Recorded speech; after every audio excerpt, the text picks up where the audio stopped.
Welcome to Daredevil in the Details, a show that explores and dotes on the philosophy and themes of Netflix's Daredevil, a digression collection brought to you by A Method to the Madness and ZeroIndent. I'm author DC McNeil, and I'm joined, as always, by Patrick from A Method to the Madness. Pat, this week I'm stalking the streets, Pat. The Element, they're out there. They're Being especially emo. I've got eye makeup on. I'm the Criminal Element. They're out there in the rain because we are talking about the Batman, Pat. As part of our continued Daredevil coverage on the road to Born Again, we figured what better way to tide ourselves over than to talk about something working in the lineage of the same kind of, crimey, noir-y, espionage-y, thriller-y stuff. So we are talking about the Batman, of course, created by Matt Reeves, directed by Matt Reeves, and written by Matt Reeves and Peter Craig. And as part of this endeavor, I thought what better way to kick things off than to get some extra help to talk about this film. So we are joined by two very special, I was going to say guests, but y'all aren't guests anymore. Y'all are part of the furniture at this point. We've got Darth. Hello there. And Rybold. Hello there. Yeah, this is the thing, man. If you're gonna set that up, Darth, you got to bring the heat because Rye's got that in the chamber. I don't even try to compete with him because his is the quintessential hello there to me. It's very true. So before we get into the summary and kick things off, high-level thoughts around the horn. Obviously, this film it really represents, I think, a particular maneuver for what these types of films can be. It's obviously very different than the Nolan trilogy, I think, in some pretty material ways that I'm sure we'll get into, that quite a lot of people struggled with or didn't enjoy or didn't vibe with. Pat, what's your relationship to this film? I think this is the most optimized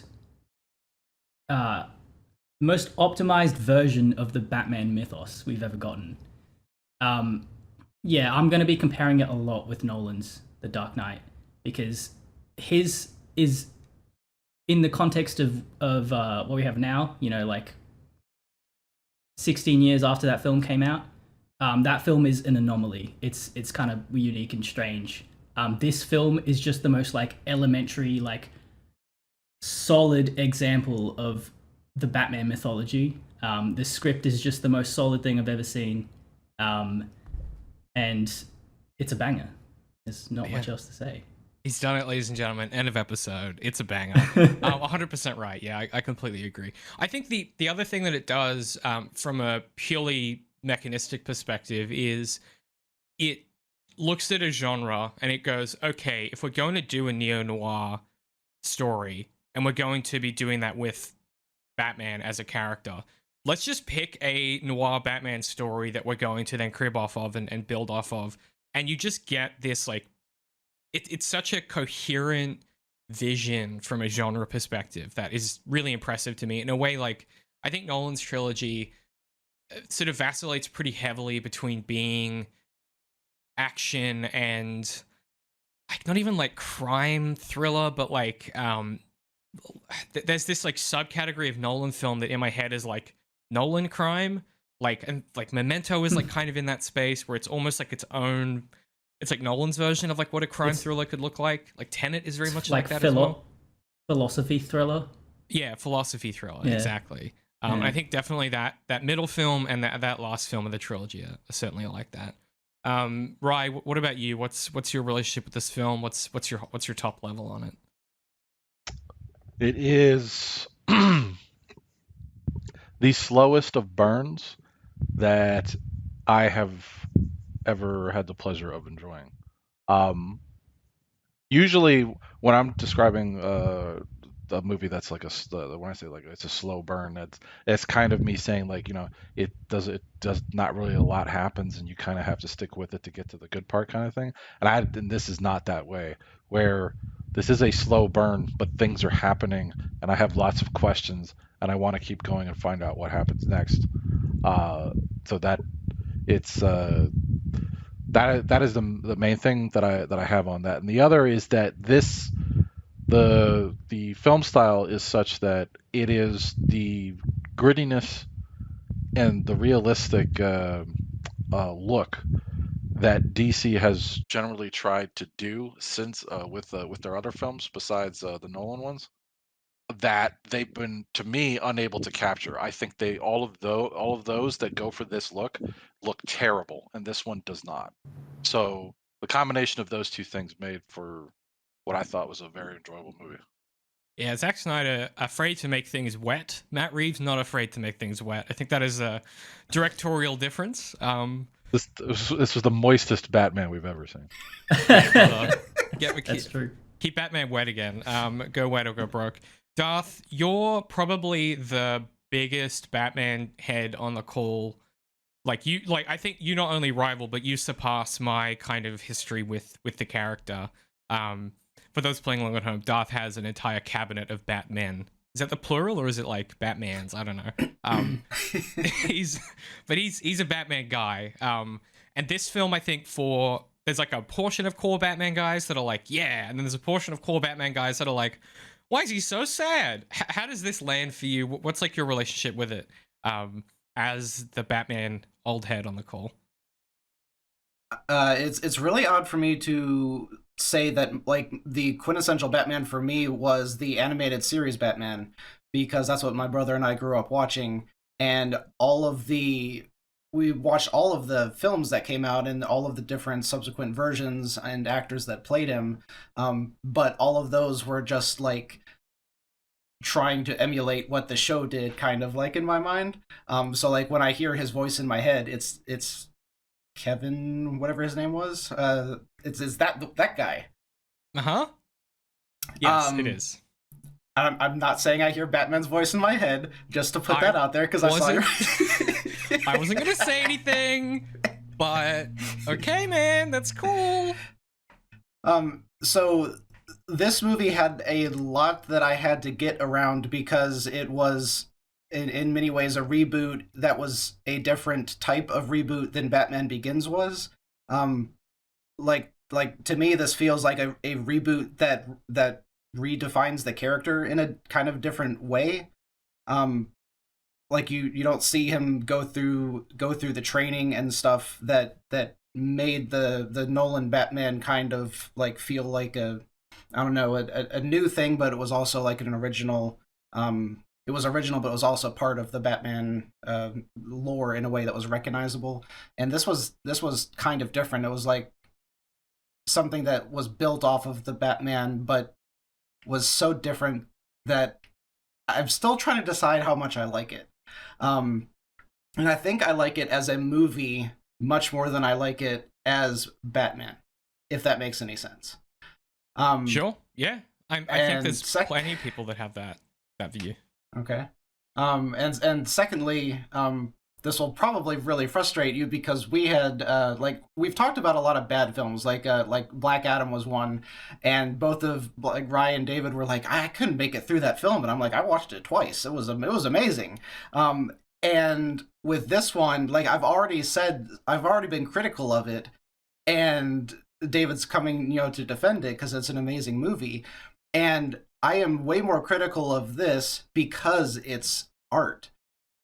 And so you'll probably hear me actually like come after it more than you would ever hear me come after some crap like Black Adam, because this one deserves it. Like if you make art, then now it's worthy of being really critical about. This other stuff that's terrible, I'm like, oh, it's they tried. Right. I understand what you're saying. Yeah, The Rock wasn't exactly going for something. Well, actually, there are flashes of, hey, they almost did a full scene that was trying to say something in that film. This film is almost. Also, I just want to point out, we did not watch Black Adam. You guys inflicted Black Adam on me. This film, every single scene is going for something, and if not going for something, going for multiple things at once, or going for multiple things at once that are ricocheting off other things that have already happened, while being a particular mode, while being a particular mood, while doing particular things with the acting and blocking and the like. I completely understand what you're saying. I think that is like a very valid way to engage with this material. It's interesting that you reference the animated series, because to me, this film is much more of a piece with the animated series than something like a Nolan. I think Nolan's films are probably much more of a piece with The Mask of the Phantasm, that film that is like obviously a spin-off where it's more interested in the origin story. This to me is much more of a piece with like a Batman Year One or something like that, where it's taking that 90s instinct of let's ground this stuff in not this like cliche gritty realism thing that I always hear people talk about, because I think that's wrong here. There is a grime to this film, but realism isn't quite right. It's like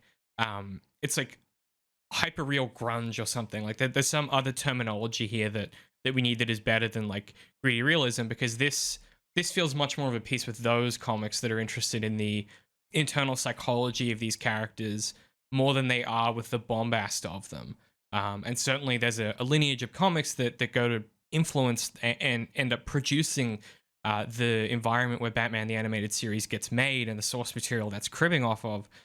And so it's interesting that for you kind of come out the pipeline at the other end of it going, this doesn't feel like Batman, even though it's, and I think this is a testament to the film, even though it is so directly using a lot of the source material that came to form that show. And that just proves like what two different mediums and two different teams of storytellers can do with the same building blocks, I think. Which that's just interesting as a starting point. We should get stuck into it. Patrick, when you're ready, when you're armed and ready, could we please hear the summary? On All Hallows Eve, a figure studies Mayor Don Mitchell Jr. through binoculars. After Mitchell's family leaves, a figure in a hunting mask swathed in a cling film attacks the mayor with a carpet tucker, beating Mitchell to death. Later that evening, below the rain-drenched city, criminals run rampant, making the most of anonymity provided by Halloween masks. But even as they pass under the yellow phosphorescence, they are gripped by fear. Fear that vengeance might lurk in every shadow, but they are wrong. Vengeance is the shadows. And so, as a gang of men in clown makeup prepare to assault a man on an empty subway station, the Batman emerges and beats down the criminals in a violent melee.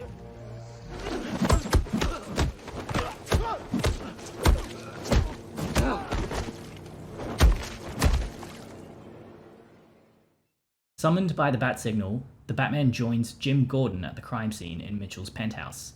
Gordon reveals that the killer left a letter for the Batman with a riddle about killing liars. Commissioner Savage announces the murder on television.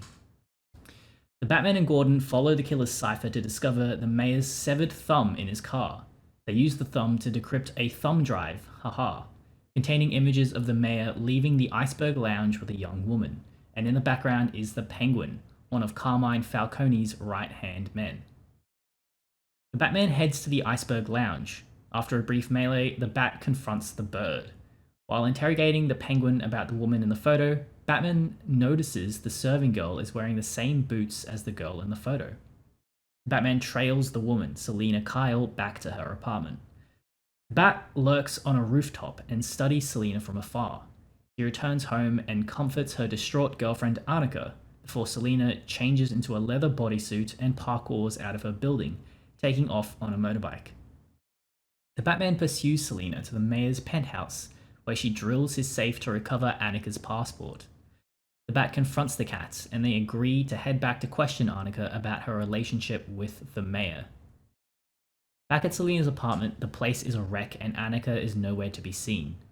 Nothing but mewling cats, a bleating TV broadcast fill the space. The distant crash of rain underscoring the sudden emptiness of the space. As the Bat and the cat speak, we overhear a news broadcast announcing the death of Police Commissioner Savage, along with cell phone footage from the killer. The killer identifies themselves as the Riddler in a disturbing video filmed before Savage's death. Selina realizes the connection is the 44 Below, the club within a club at the Iceberg Lounge, and so the Bat recruits her to investigate.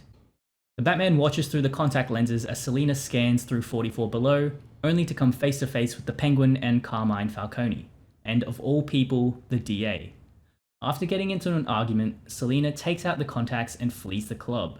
The DA stumbles out after her, obliterated on drops, and is knocked unconscious in his car by the Riddler. The Batman and Jim Gordon meet in an abandoned Gotham Renewal headquarters to go over the facts of the case so far. The next morning, Bruce prepares to attend the funeral of Mayor Mitchell and as he arrives, he soon discovers himself in strange company indeed. Love it.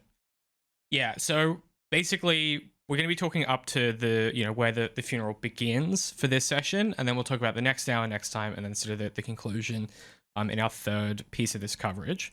I guess to start with, this film opens in what I would call almost like a prototypical noir thriller sequence where we get the first kill that we're aware of. And there's always something, in these genre pieces that is unusual. There's obviously two things that stick out here. It's Ave Maria, which we'll talk about in a second as like as a thematic overture. And then of course the kind of, what would you call it? This film is very interested in where screens are used and where screens aren't used, and the place of technology and the absence of technology in this noir setting. And we obviously get Mitchell watching the TV. He's watching himself and the news coverage of this debate that he's had.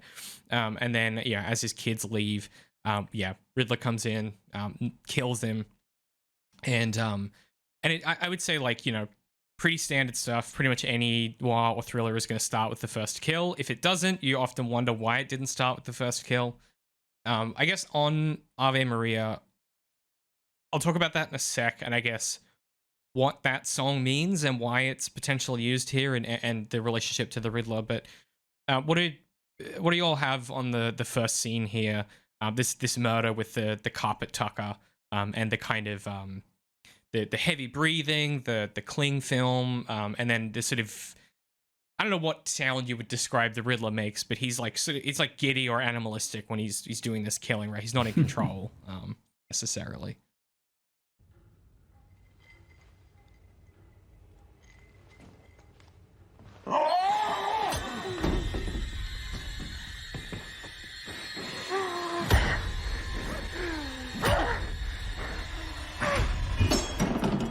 Well, I think a lot of people's first impressions is that they think they're seeing Batman's origin story, right? Yes. Well, maybe not very explicitly that, but it's, it's a rich kid hugging his dad, and this dad is about to die because he's being spied on by the creepy heavy breathing serial killer. So, and then this is sort of what I meant before, like how it's sort of optimized the Batman mythos within the scope of like films. If you've seen all the Batman films, you already have this in your head, and it's already ribbing on your expectations. But you don't need to see Batman's origin story. It just skips all that, and it has already like sort of gently introduced you into this new story, and has already simultaneously kicked it off. And it's you kind of hit the ground running, and like it's the first scene is the Riddler killing his first victim. Like, I don't know, it's very efficient, I thought. I like the way that you've said that. Like, it reminds you of the Batman origin, but it doesn't. Like, it's just able to do that through pure aesthetics instead of text, right? Yeah. Darth, I know that you... I couldn't tell how serious you were being, because we no longer have a /s in our chat, which we definitely should. You were talking about this scene in our group chat, and I'm interested on your thoughts on this scene, because it is probably a weirder way to start a film than I think you would see in like outside of the noir genre. So yeah, I'm interested for you what this scene does or doesn't do. So in the chat, I had been saying that I really hated this opening shot, and I guess maybe I need to rephrase, because it's not that it's a long shot. It's not that it's a meaning like very far in the distance in the binoculars and stuff, or that it's a long shot meaning the duration of it. But it was that it was a one shot. It wasn't broken up by anything.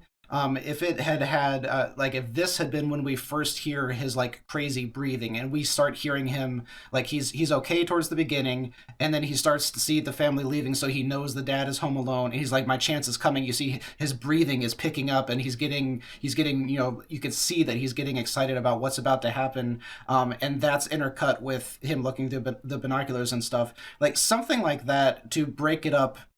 Because like once I started thinking about it, I was like, this is a really long shot, and there's nothing in this scene that is needed for the story. Because the only thing that I could figure out that scene establishes is that the dad that ends up dying is theoretically a good father, because he sits there, plays with the kid, pretends to die, falls on the floor, gets his like $2,000 suit dirty just to make his kid happy. So if that's important to the story, then this scene has a purpose. If it doesn't have a point to the story, then this whole scene could be cut. And then that should always be a question when you're, either writing or editing the film, is what is this scene doing for the entire thing? Does it have a purpose? So if the purpose is just establishing this feels like a noir, whatever. So that was one problem I had with it, and that was I think maybe just more of an editing thing that could have been fixed in that stage. But it's interesting. Obviously, a whole lot of people didn't have any issues with that opening. But I adored it after that. The way that he just is standing there silently, and the reveal is beautiful, beautiful. Everything was one thing that. One joke that I just absolutely love is that the breathing that you hear, the really ragged breathing, is because his whole mouth is covered up and he's suffocating. It's so good. How much of a fucking rube the Riddler is in this is like just... Paul Dano is just pitch perfect casting. Just a little weird guy. He is indeed. I want to clarify a few things. And then I'm Rife, if you want to jump in, feel free. I just want to clarify a couple things. So... the Ave Maria thing is probably kind of important, and this is going to be one of those things that only hits you if you're a fucking weird art head that it was like an English major, basically. But Ave Maria is like pretty important as like a piece of music here in establishing the themes of like what this story is going to be about. For those who aren't boring and into Latin and shit, Ave Maria is basically this song about Roderick Dhu on the way to rebel against King James. He hears Alan Bain and Ellen Douglas singing this prayer to the Virgin Mary. This is sort of, we would call this, what's the fucking expression? Arthurcana or something. It's like in that world of like King Arthur and stuff like that. It's of that same era of storytelling. And the chorus that we get, the verse that we get that forms part of the chorus is, translated is, "Thou demons of the earth and air, from this their haunted exile, shall flee before thy presence fair. We bow us to our lot of care, beneath thy guidance reconciled. Hear for a maid a maiden's prayer, and for a father hear a child. Ave Maria." And it's a song about this, that they're singing this prayer to the Virgin Mary. Essentially, it's this question of like, she doesn't have a father, and so how do you come to terms with these questions in the context of this story that is, largely about bloodlines and inheriting power, and the idea that like nobility runs in the blood. Well, what does that mean when that is passed down from the men in the family if you don't have a father? And so this obviously is thinking about some of those things, and as a song, I think is pretty logical, not logical, but is thematically resonant to me in establishing this moment, because obviously we're about to have this father get killed, and as Pat's already identified, the reminder of Bruce Wayne's parents being murdered, and that sort of sets the tone and becomes the theme for. Would you argue that it's a theme for the Riddler, like the Ave Maria refrain? Yeah, so I'm trying to pass that out. So like, okay, the central theme there is like power that is passed down generationally, but like is sort of like untempered and chaotic, and like no one sort of really knows what to do with it, kind of thing. Yeah, and when it's fully manifest, mm. you know, it's like we ballast to our lot of care, but then you also get like they'll flee before their presence fair. Like it's like like untempered, and it's haunting to be in the presence of in some way. Mm, mm. Yeah, that's probably to the Riddler then. Like his um the unchecked, rampant power. I mean, you know, it's not hereditary, but it does get passed around. It is unchecked. It is like flagrantly used to, you know, for the disservice of most people and for the benefit of few, kind of thing. So, Which is also the Gotham Restoration Project, which is the Wayne family legacy, right? mm, There's also a couple things I think that just from a pure plot perspective, this scene sets up that are pretty important, right? You get the renewal project name dropped in the debate speech. You meet the other mayor for the first time, the other candidate. You get the carpet tucker as the murder weapon. You get the mask and the clean wrap. You get Ave Maria. You get the location of the mayor's penthouse, which comes back twice more. And then you also get the what do you call it? The kids. You know, the there is now a kid who lost his dad that becomes centrally important at the end of the sequence where the Batman goes to investigate.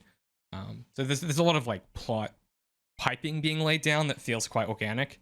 Rye, what have you got on this scene? Having heard all of that, I have a few things for you now. um, so the first one was maybe this was not y'all's experience because it doesn't sound like it was y'all's experience. But what Darth was saying about they not understanding what this scene is for or that it could be cut. This opening parts of the movies should be about like setting expectations about like what kind of story is about to be told, right? And my first impression watching this was not that we were seeing this from the perspective of the Riddler, but that this was Batman watching somebody. Because I don't think it's binoculars that we're observing through. It looks like the inside of a mask, which makes me think like there's like little sort of range gradients on it. I'm pretty sure. Uh, and so that immediately to me, and plus the heavy breathing, immediately made me think this is Batman watching somebody. The first time I saw this, and I was reminded of it watching it more recently. I was like, oh yeah, this is the Riddler about to murder somebody. This is not Batman, which is what I thought it was originally the first time I saw it. So that kind of thing, that sort of I don't know if head fake's the right word or fake out maybe. Um, I think establishes a bit about the tone of the movie because there's a lot of that happens in this movie where you think it's this thing but it's not. Um, so that's the first thing. The second thing, like the Ave Maria part, on a very superficial level, anytime I hear that, I think Hitman because that song plays a very prominent role in Blood Money, which is It does. one of if not the best Hitmans of all time. Yeah, on a superficial level, that's like to me, like Ave Maria is somebody's about to die. Like, but talking about the significance of was the father to the son or something that you said? Yeah. So this is like about the Lady of the Lake, right? So this is like think about King Arthur and like how much of that story is about like power being inherited through bloodlines and stuff like that in a story about fathers being killed and fathers' legacies and stuff. Okay, so there's, I mean, I was thinking maybe it relates to later on in the story because you have Bruce Wayne, who is an orphan, you have the Riddler, who's an orphan, and you have Catwoman, who is also an orphan, and you have sort of three different outcomes from a similar sort of origin story. similar, but not entirely similar, because you have, of course, Batman is the orphan with means, which is a different argument that I think she makes later on. But yeah, I don't know. I had no idea that Ave Maria was significant in that way. Yeah, it's one of those As a like fun, David, Go as a off. funny quick aside, because he just said what he thought of when he said when he heard Ave Maria, and hopefully you could see this. This was my first thought. Oh, Garrett, yeah, yeah, yep, There he yeah. is. Yep, Yes. Garrett singing in At Community. Starburn's funeral, right? Yep. Yeah. Okay, that was Garrett singing Ave Maria. Ave Maria! It's great. So that yes. kind of ruined the tone for me a little bit. I think. Oh, but okay. what a question that I would have, Yeah.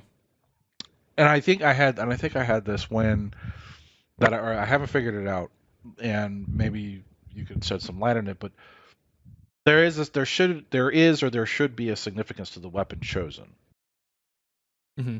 Why the carpet tool? So this is one of those things that will comport itself in like the third discussion that we have, but the carpet tool as a weapon is chosen, I think, because it's a tool that you would only recognize if you've done this kind of labor before. Like, it's very much a laborer's tool. One of the plot points you get later on is that, like, the Batman doesn't recognize it as a carpet tucker, so he doesn't even think about, like, because he's born rich, he doesn't even, he sees it's like, oh, that was the murder weapon. It doesn't even occur to him that it's a carpet tucker because he has no context for what that kind of labor looks like. But the other thing that I think makes it important is that, in theory, there's nothing about that carpet tucker that is particularly unique as a murder weapon. And so if the Riddler and the exercise of the Riddler is to project this radicalization online and to have other people take up the mantle of the Riddler and to have it be this kind of dissemblable, sort of anonymous QAnon style, pipeline, making one of the murder weapons, or making the central murder weapon, a thing that in theory anyone could just go and buy from a hardware store, I think is playing in that same space of, you have the Batman who is, like you just said, like this rich orphan with all of these means, and then the bad guys are literally, they could just be anyone, because anyone could go and buy a carpet tucker, anyone could go and buy a hunting mask, and apparently in America anyone can go and buy a high-powered rifle. So all those things combined mean that it's I think that's what it's trying to play in. And yeah, also it's a class thing. Yeah, it's a class Symbol of thing. Class, yeah. Yeah. Also, it looks great on camera because it's all silver in a film that is centrally about a lot of light and darkness. So it stands out too from a purely filmmaking perspective. And it makes a cool blood pattern when it falls on the floor and stuff. Yeah, bounce is nice. Yeah. Yeah. Yeah. Yeah. A lot of people aren't talking about the bounce and murder weapons. You know, they're cowards. They won't do it.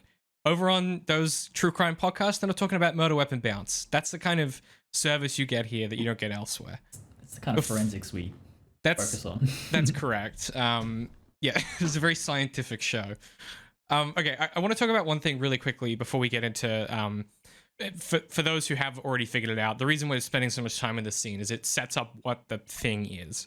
But also that's the exercise of this show for people just ducking in for the Batman coverage, is really working through this stuff. I do want to put a question on the table, bring some reading, and then we can maybe talk about Batman's intro and I guess the scene setting of that character.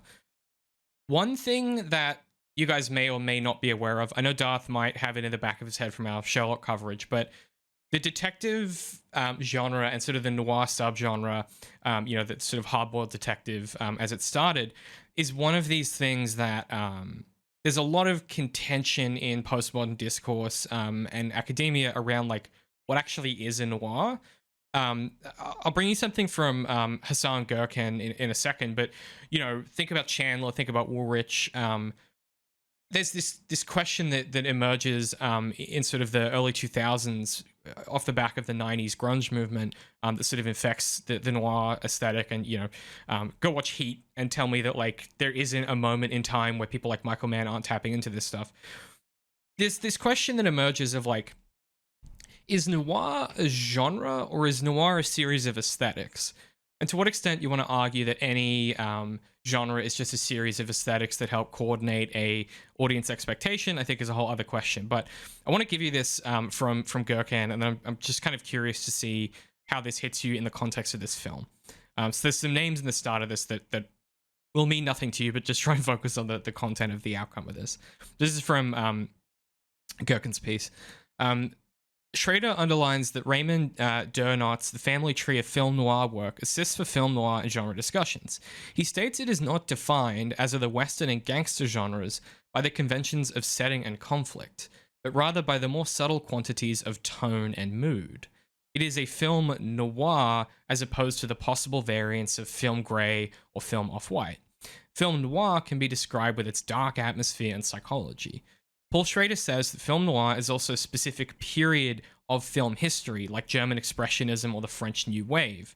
In general, film noir refers to those Hollywood films of the 40s and early 50s which portrayed the world of dark, slick city streets, crime, and corruption. Yeah, it's a dark disillusionment.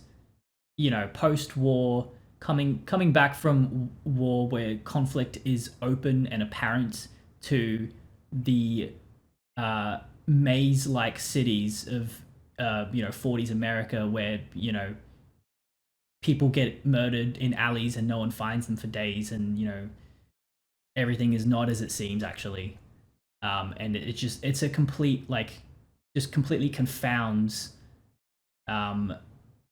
your perception of good and evil if you perhaps were like a veteran from World War II or something like that.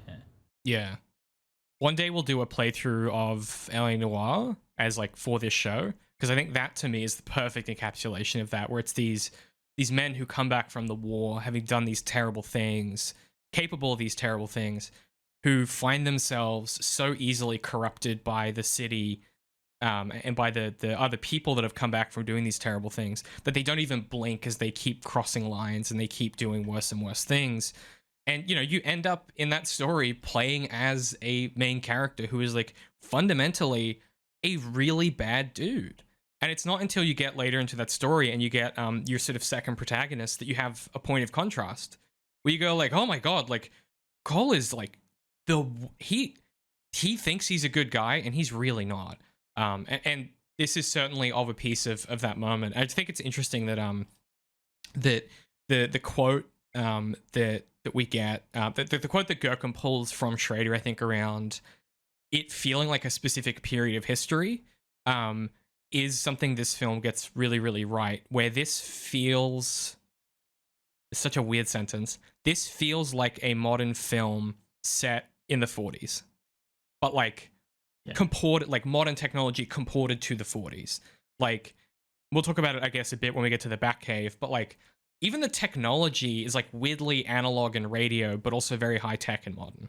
There's a cool doubling happening. Well, I think it's going for a timeless look that will be timeless from the 21st century onwards, if that makes sense. Like, if you can set a movie in the middle of the 20th century, and that could be, like a good span of 40 or 50 years within that century. I feel like they're going for the sort of same thing here. Like, if you just keep technology to a minimum, but just the abstract, like, platonic outlines of what a mobile phone is or what a television is, if you just make it general enough, then you have that sort of quality to it. Right. It's sort of Okay. I didn't know where to talk about this, but is this a good time to talk about his contacts? Because we're talking about technology. We'll get there when we get to the scene with Catwoman, I think. Okay. But if you have a footnote that you want to pin it on the board, more than welcome. But just like everything that Pat was kind of like just describing, and the contacts don't fit in that world. Okay. Everything else in the entire movie fits in this world except the contacts. They are pure sci-fi, and I don't understand why they're there and why it's not more, I guess, of an issue that no one thought to do something different. There's easier ways to do the same thing. We can talk about it when we get there, because I think I know why. I think I know why, and it's Christopher Nolan's fault. Okay, so can I also just go. Can I also just say, I think the drawn out slow nature of that opening scene, it totally worked for me because of this idea that you just articulated about trying to merge the modern with the old school noir film. I think the point of that scene is like the style is, it's letting you know it's an expression of those early noir films. It's trying to emulate that, and I don't know, I just feel like there's a lot of information you can gather from like the tone of that scene, just like how it moves, how it paces itself. Yeah. Something I keyed into this time that I didn't last time was, by the way, I've watched this film like 8 times. Something I keyed into this time was the content of the debate felt very like, that really felt like the kinds of arguments that happen in like the Batman comic books about politics, where it's like, there's all this money, no one really knows how people are getting access to it, and there's a guy who's entrenched, and then there's like a young person who's like, there's so much corruption, and he's like, well, you're just always saying that, and like, you guys don't do anything, all you do is complain about the corruption. I don't know, the content as well, I think, does some good work to set up the key stakes of this city and the threat that it's facing as well, just from a purely plot perspective. You don't really notice it, because it's just you're focused on the fact that he's reacting to himself on TV, not the content of the TV, if that makes sense. I wonder, like, this film, it casts such an ambivalence on this guy, the mayor, because, like, you know, his reaction to the TV, you're like, oh, this fucking slimy politician, like, he doesn't believe what he's saying, he's just like, you know, he wants to get elected. And then, but, you know, you have that scene earlier where he's like playing with his kid, you know, his kid obviously really loves him. And then obviously you have these revelations later in the film that like twist that again. It's like, man, yeah, this guy's so interesting. I think the ambivalence toward all of its characters is a real strength of this story. It never casts anyone as any one particular way or one particular thing. And the opening sequence with Batman and the city here, I think, sets a lot of that up really, really effectively, where, you know, the opening shot we get of the city itself, the phosphorescence, the kind of clear umbrellas and the big coats. Like, this opening shot of the city could just be from Blade Runner. It really is just a kind of neo-noir. Everything is like soaked in rain. The way that the contacts of these phosphorescent lights hit the camera and the exposure that they've got. And then we get, of course, the opening monologue, which we'll get to in a second, with the montage, and critically, I think, just to circle those two ideas together of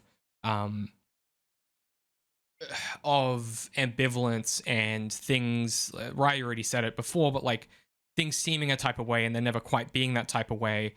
We kind of get the theme of masks established pretty heavily. Obviously, you get the Riddler's mask, and then here you get this criminal sort of sticking up a bodega, and you know he's in some kind of it's like a turnip head or something like that, and then you get yeah, the fuck is that? In the script, it says it's supposed to be a sad emoji, which I thought would be way goofier, like a sad emoji mask. Yeah, okay. I don't know. I was like, guys, thank God you didn't go with that.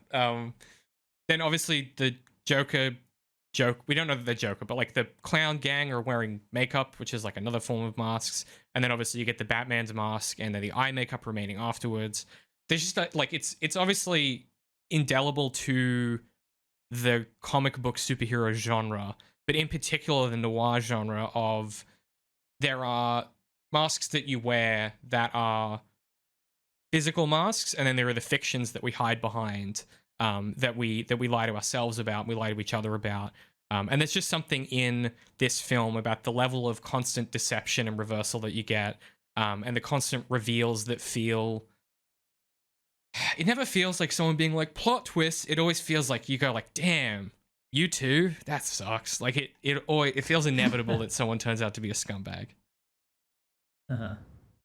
And he talks about that at the end, when I think it was when Batman's visiting him and Riddler in prison, and there's a discussion about masks, and so that's definitely a huge part of it. That scene rules. Where you think it's one thing and it's not. It's so good. Okay, let me give you the monologue, and then I want to get y'all's thoughts on this, because this is the most noir Batman comic book thing of all time. Every Batman comic book that is in this genre opens with a monologue. It's always like a monologue with like intercut montages over a city and Batman on a rooftop doing something. So I'll give you the monologue, and then I'm interested in thoughts, feelings, vibes. I'm not gonna do my best Robert Pattinson. I'm just gonna give it to you. Thursday, October 31st. The city streets are crowded for the holiday, even with the rain. Hidden in the chaos is the element, waiting to strike like snakes. But I'm there too, watching. 2 years of nights have turned me into a nocturnal animal. I must choose my targets carefully. It's a big city. I can't be everywhere. But they don't know where I am. We have a signal now for when I'm needed. When that light hits the sky, it's not just a call, it's a warning. To them, fear is a tool. They think I'm hiding in the shadows, but I am the shadows. I wish I could say I'm making a difference, but I don't know. Murder, robberies, assault, 2 years later, they're all up. And now this city's eating itself. Maybe it can't be saved, but I have to try. Push myself. These nights all roll together in a rush behind the mask. Sometimes in the morning, I have to force myself to remember everything that happened. So emo. It's so emo, man. This feels like it would be like an intro track to like a Linkin Park album back in the day. Like this is the vibe for sure. Well, it's quite literally Nirvana grunge. It literally is Nirvana grunge, and I think the choice to use Nirvana in this film is just fucking inspired. That's great. It's so good. There's a direct to camera-ness of this. There's an earnestness to this monologue that I think is of a piece with Matt Murdock in season 3. Pat, that kind of that I'm just going full emo unapologetically. I think sometimes there's a tendency in modern kind of the contemporaries of this film to do that and then kind of like do like a little tongue in cheek, like a wink, like we know it's silly. This film refuses to acknowledge that any of this is silly to the audience. Characters can think each other are silly, but the film is never making a joke for you, the audience. Like when Oz later on is giving Batman shit, it's not a joke for you, the audience. It's Oz making fun of Batman to Batman. And that, to me, is the difference between like the universe taking itself seriously, as opposed to what you get with some of the Marvel stuff, where the characters will do things that are jokes for the audience, and it kind of makes it seem like the universe doesn't take itself seriously. Where I think this does, and that monologue is a good signal for that. Yes, Rye. And I feel like that's further reinforced by the fact that this narration is his diary, the Gotham Project. You know, it's like this great blend of diegesis. It's so good. I was going to say, it's a perfect example of what you're talking about for the Marvel stuff is, I believe we went back and forth quite a bit about was the latest Thor movie, Love and Thunder, and how Yeah, that movie just the characters or the characters within the story are not taking the situation seriously to such an extent that it really pulls it for at least for me, it really pulled me out of that movie. yeah. Especially with how dire some of those stakes are. Like Yeah.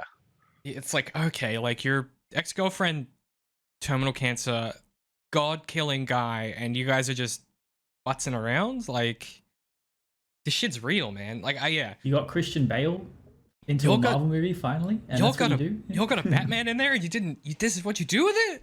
That's crazy. Yeah. I was rooting for him. Yeah, man. He was awesome. What a physical presence. I want to give you a monologue from the closest comic book. So this isn't the actual comic book that they use as the kind of fundamental source material for this film, but this is the closest thing tonally, I think, that I think demonstrates exactly what we were just talking about. So this is from Future State Dark Detectives. This is a series of comic books, the limited run, where they were sort of set 30 years, 20 to 30 years in the future of like the main DC sort of universe. And it's like a Blade Runner dystopia. Gotham is like run by like totalitarian, it's a government very, very similar to like a RoboCop or something like that, blended with some other stuff. And this is Batman's monologue. Gotham. Gotham is a funeral no one's attending. It's a metaphor about something broken. It's Eleanor Rigby, who no one gave a shit about because she kept her face in a bucket. Something like that. In other news, Bruce Wayne, son of Gotham, was shot and killed last month in an alley. Being a masked hero is one thing. Being dead is another. Dead and broke. Just enough credits for a coffee. And then the story kicks in. Who's that by, sorry? Sorry? Who's that by? Written by? Yeah. Mariko Tamaki. Okay. Yeah, just a comic book writer.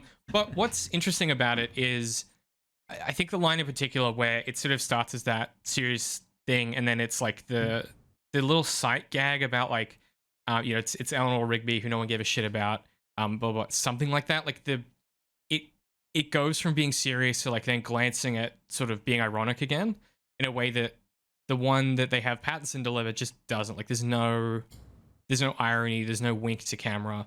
And like you said, Pat, having this be a journal he's writing, and the way that it goes from, okay, this could just be a monologue, to like, oh no, this is like, this is diegetically true. He's writing this stuff. Like this isn't his internal monologue. This is him writing stuff down. Like this is actual things he's thinking. I think adds a level to it for me.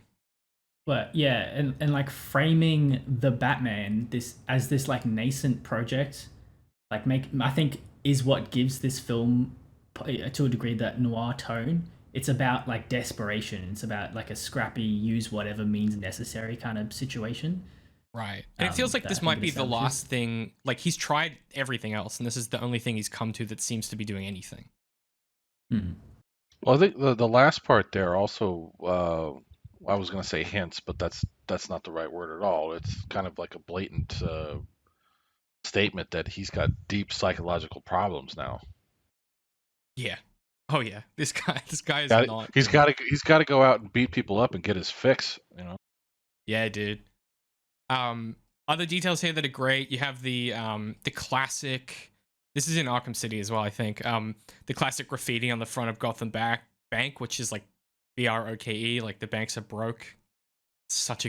It's just it's a classic Batman gag. And you sort of have this this decaying, and even like the way that the rain seems to like erode everything, like not just the city, but like hope and light, and like just this entire city feels that there's a brilliant way.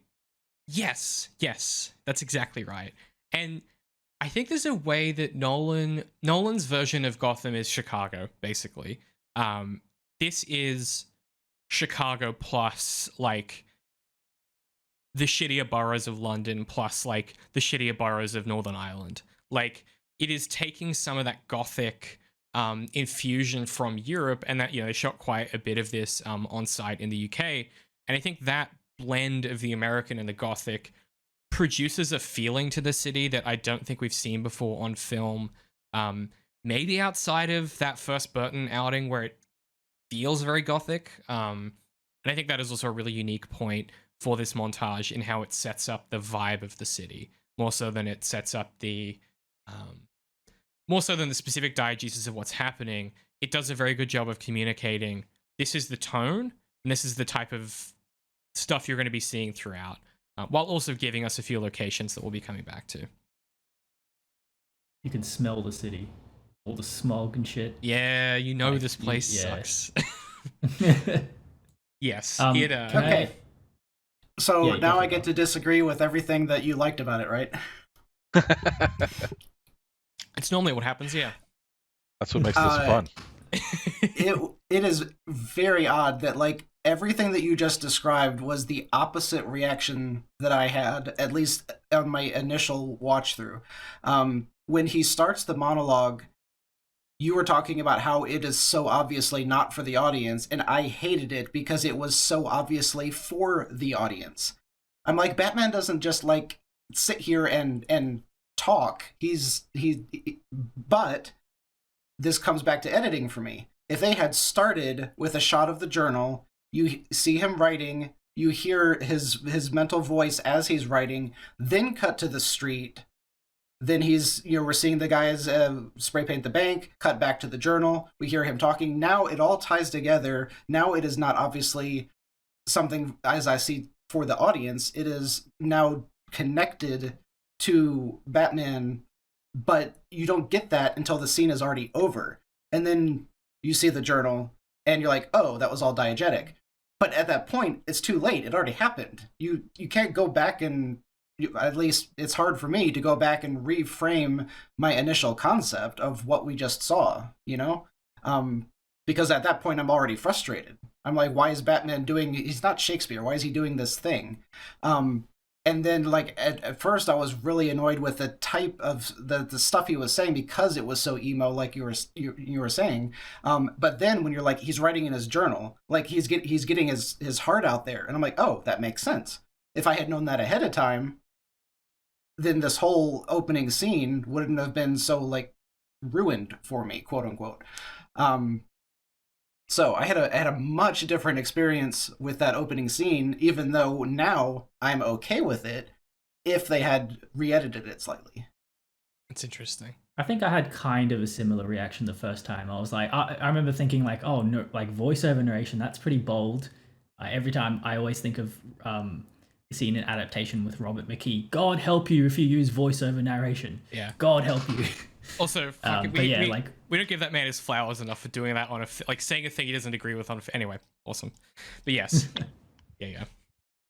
Two things. First, this is another situation of what was happening was not what you initially thought.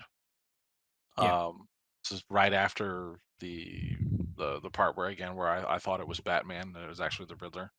And the other thing is that tonally, you talk about film noir and like the things that go into like film noir. That is 100% film noir to start a movie like that. So like to me, I don't know. I was gonna say it didn't bother me. Like no, I thought it was great because I'm hearing the words and I'm looking at the part that was probably most impactful for me was the turnip head who is looking at the shadows, and Batman is not there, and he's seeing him, and putting like the combination of what he was saying and then the way that was shot, like put me very much into his head. Last night we were talking about sympathy and empathy. Yeah. And so that all of that came together and worked very well for me. Yeah, the things going on the screen during that narration is like it's complements so well the narration. Yeah, the little snippets you get of the Joker makeup gang on the train, and like the amount of time they take to cut away and come back to it when you know that it's gonna break bad, and you're watching the other things happen, and you're waiting for, and you know they're doing the spray paint, and the light hits them, and they run away, and they think they see Batman inside coming out of the bank, but it's not him again. Like they play it twice, and then the third one, you're like, oh, it's not going to happen again. He's not going to be here. And then he is. And it's like that, like setup, reminder, payoff. Like when you said, Pat, the fundamentals are done so well here. This is like, in a single scene, it's like setup, reminder, payoff, while you're contextualizing what's happening, while you then reverse that contextualization when you realize it's a journal, while progressing the story, while slipping in a fucking awesome action scene, while doing a bunch of aesthetic work, while setting up a musical theme in a second, while also fulfilling a genre conventions as a noir film. It's pretty fucking spectacular. Just from the amount of multi-purpose storytelling that they get into this scene and every scene of this film is part of why I geek out every time I watch it. To Darth's point, I think there's two things that I think can get you into that place, right? I think the first is something we'll probably talk about a lot, which is the context that you have for the character growing up with the source material that you did. Because that Batman the Animated Series is a very particular thing. The comics that it leverages are more of a piece with this film than I think the animated series is. This film, I wonder if as they go on and the Batman's internal psychology evolves, I wonder if there will be a convergence of those tones a little bit more as he starts to become more of an aspirational figure. But certainly, I completely get how you get there. And then I think the second thing is, I knew it was a noir film from the trailers. And this comes back to something that you talked about yesterday, Rye. It was Darth that brought it up, and then me and Rye disagreed. But my expectations are pretty well set by the first trailer I'd seen. I was like, okay, this is going to be like a noir Batman thing. I'm going in thinking it's a noir. It starts with a murder. I'm already in that. I'm keyed into that genre space. There was something else that I was wondering if it was significant at all, where you have there's essentially the movie, that sequence begins with 3 different crimes being committed and him having an effect on all 3 while not physically being at 2 of them. And there's property damage, which is the graffiti, and then there is the somewhat of a financial crime, kind of an assault, a bit of a threat to people or whatever, but ultimately a financial crime. And then the third one is bodily injury, which is the one that he shows up for. And that I was wondering, is that significant, or is it just significant because there's going to be a lot of witnesses and he's got to beat all these people up? I also I think I think it's also that it's this is the initiation for this young kid who's got the half makeup on.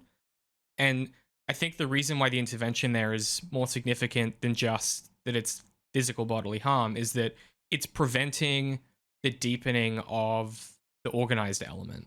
When he talks about the element, he's not just talking about people sticking up bodegas. He's talking about these continuing, evolved, organized gangs that are getting worse and worse. The Carmine Falcone, the Penguin, whoever the fuck these guys are. I think that's why there's the intervention there. Is it prevents yet another person from getting pushed further into that pipeline, further into that element, which I think speaks to what this film is about, which is the Riddler developing a new avenue for people to get pushed into the element. That's also Batman's MO in this movie is brute force. He needs to beat up the most amount of guys possible. To build his reputation. That's what he does later in the Iceberg Lounge. He just takes the straightforward approach. That occurred. Sorry, Darth, if I could make a real quick point. That occurred to me, and that was one of the issues that I had with Batman in the third Nolan one. Is it Dark? Was that? Which one is that? Dark Knight Rises. The one Darth doesn't like. Yeah, Dark Knight Rises. It's his whole approach to everything in there is brute force, and it's bad. Yeah, but he's also wrong.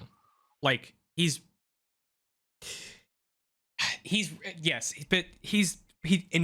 wrong because his whole approach is brute force. And then it's when he rebuilds himself from the ground up with this singular vision that he's able to out brute force Bane, which I think is not good. I agree with you. I think that is a missed opportunity. I think he should have to beat Bane some other way instead of just punching him. I guess he learns the secret of the mask, but I don't know. He unites the cops, bro. What a different film that would be now if it was made That today. Yeah, Oh, pretty wild. agreed. Sorry, Darth. So You were gonna- I might have an answer for what Rye was asking. He was asking if the specific types of crime that were being committed were thematic. And I think that they are, because you have theft, you have a bank slash meaning money, and then you have people like the common person getting beaten up. And all of those things are basically what Renewal did. It beat up the common person by stealing the money from them so it could all go to the rich bank. So all of those three things, just like Raya suggested, could have been very intentionally done, because those are the like main things that were stolen that Riddler is going after the elite for. Yeah. And it produces the symptom of that, which is desperation, which is where you get the sticking up the bodega, right? Like, you're not doing that because your life's going great. I assume. Okay, yes, agreed. So the next thing we get is the crime scene of the mayor's death. We can maybe talk. No, we gotta back up. The fight. I don't know if we need to talk about the actual fight at all. Sorry. With the clowns. Mentally, we can talk about the fight. Actually, yeah, sorry. We should talk about the fight, because there's actually two things I want to talk about. There's how he emerges, and then there's the melee itself.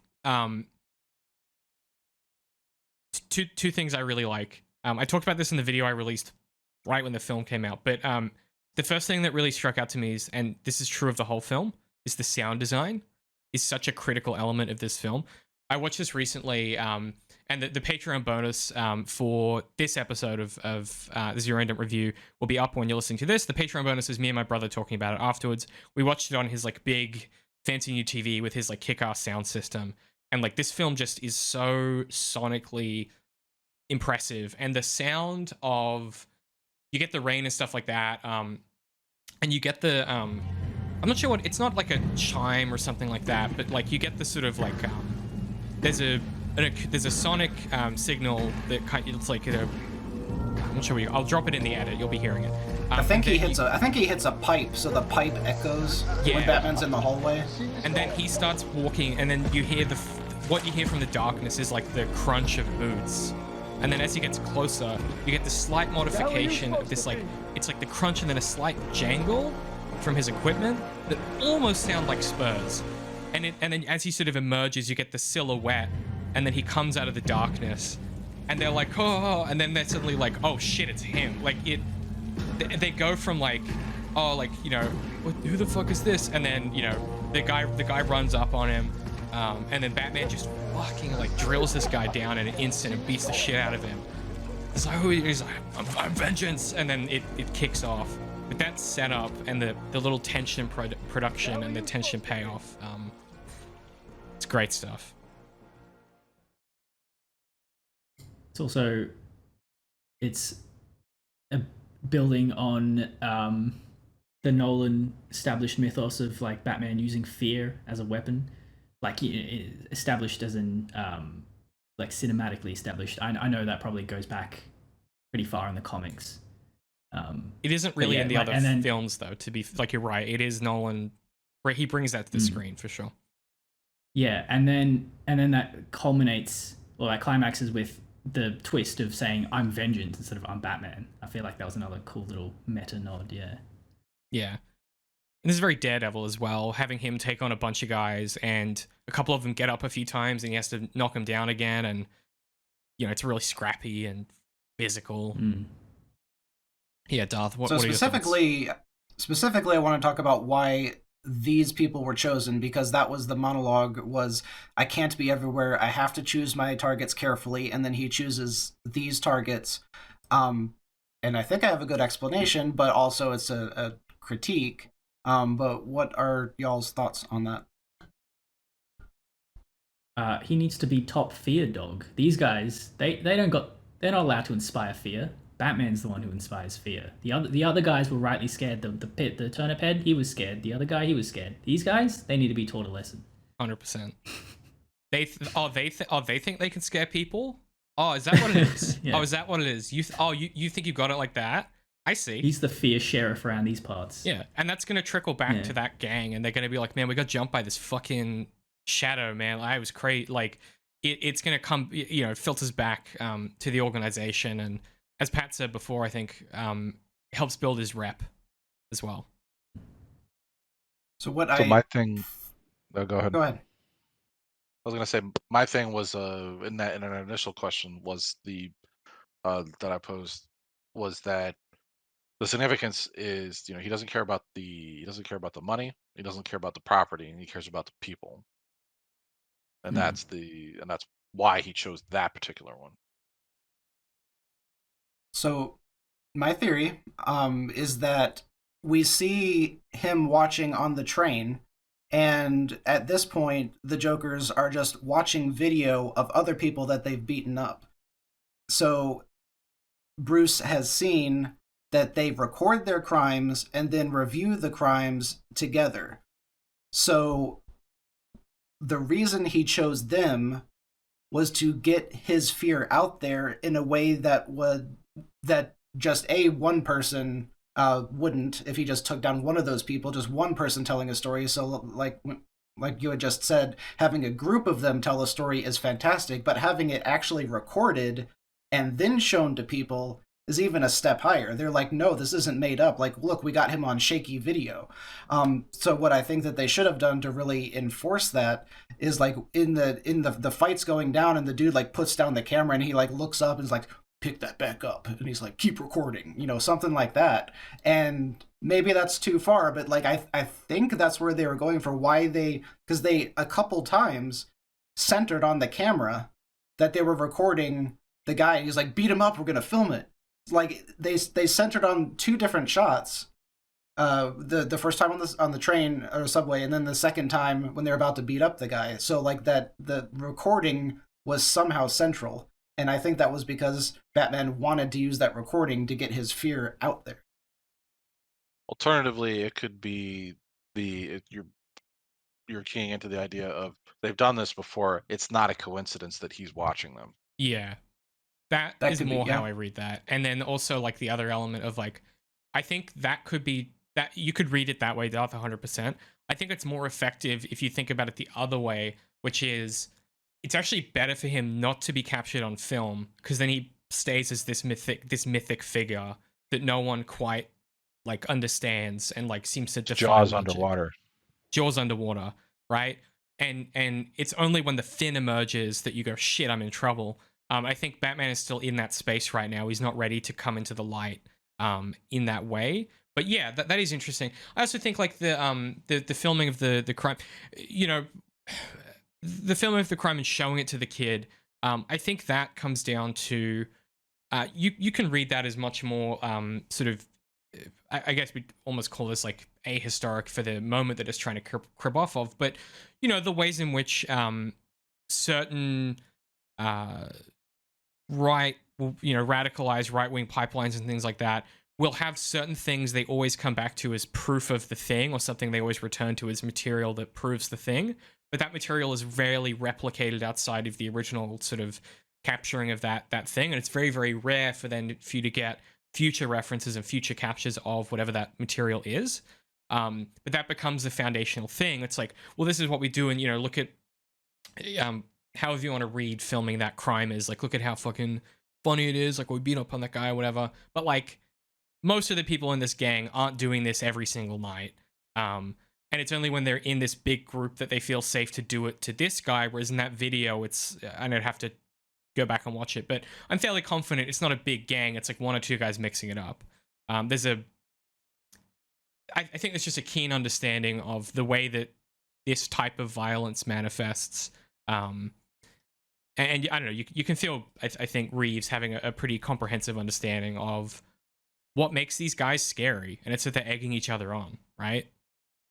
Well, at a very basic level, it's just coding them for not only are we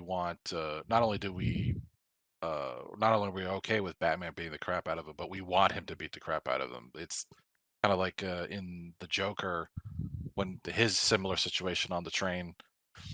I don't remember it's like there's like three guys there, and they're like bankers or stockbrokers or something that people are generally not gonna like, and they're being jerks to him. So yeah, we're totally down with him doing whatever he does to them in that moment. Like we're on his side in that fight. Yeah, I think that's also the other part of it. That is interesting, At Darth. a, at a Again, very basic level. yeah, you need to know that you need to know that they're jerks. And there's something that this film does really well, which is every time Batman goes to punch a guy, the film is set up very well why he is justified in punching that guy. That is, And why he doesn't punch that one guy. yes, that's also something that Nolan does very well in that first film. The scene I always call out is that initial sequence where Batman's in the prison and he gets into that fight in the mud, and it's just like the most awkward melee you've ever seen. But he's beating the shit out of these guys. Like he's like taking on like 8 or 10 guys, and he wins. And there's that great line where they lock him up, and he's like, "Why are you locking me up? Like, I don't need your protection." And they're like, "We're not protecting you, we're protecting them." Like it's there's a real continuous line, I think, from that type of scene to this type of scene in the cinematic language being deployed here. And it's also kind of like the same, I don't know, the same ideas. I don't know if you guys have seen the Penguin show, but like that kid with the half Joker face, like that's basically like the moral dilemma that the kid in the Penguin show has gone through as well. So we were thinking about doing that as part of, like, once we get through the Batman, we might do like a one shot or a 2-shot on the Penguin potentially, because we've got a hole in the schedule in February, so we might end up talking about it. But yeah, I agree, very similar. So there were quick to finish this scene, there were 2 other things that the fight actually shows, and it's 2 pieces of gear. One is the electrocutioner thing on his wrist, The taser. and then immediately before that, either his entire chest is Kevlar, or the bullet ricochets off of the bat symbol that's metal on his chest. But either way, we're like, oh, this Batman is bulletproof. Yes. So initially I wanted to have a huge argument against that, because I'm like, Batman wears a tiny little thing, he's not protected, he's just, but as old school, that's my growing up Batman. That's not like, if you were literally doing this you would have Kevlar on, but I've heard people say this before, that is a knock against him if he is invulnerable like Superman. Like, if you're okay with getting shot, he just kind of like walks up to people several times in this thing where they have a gun on him because he knows that he's okay.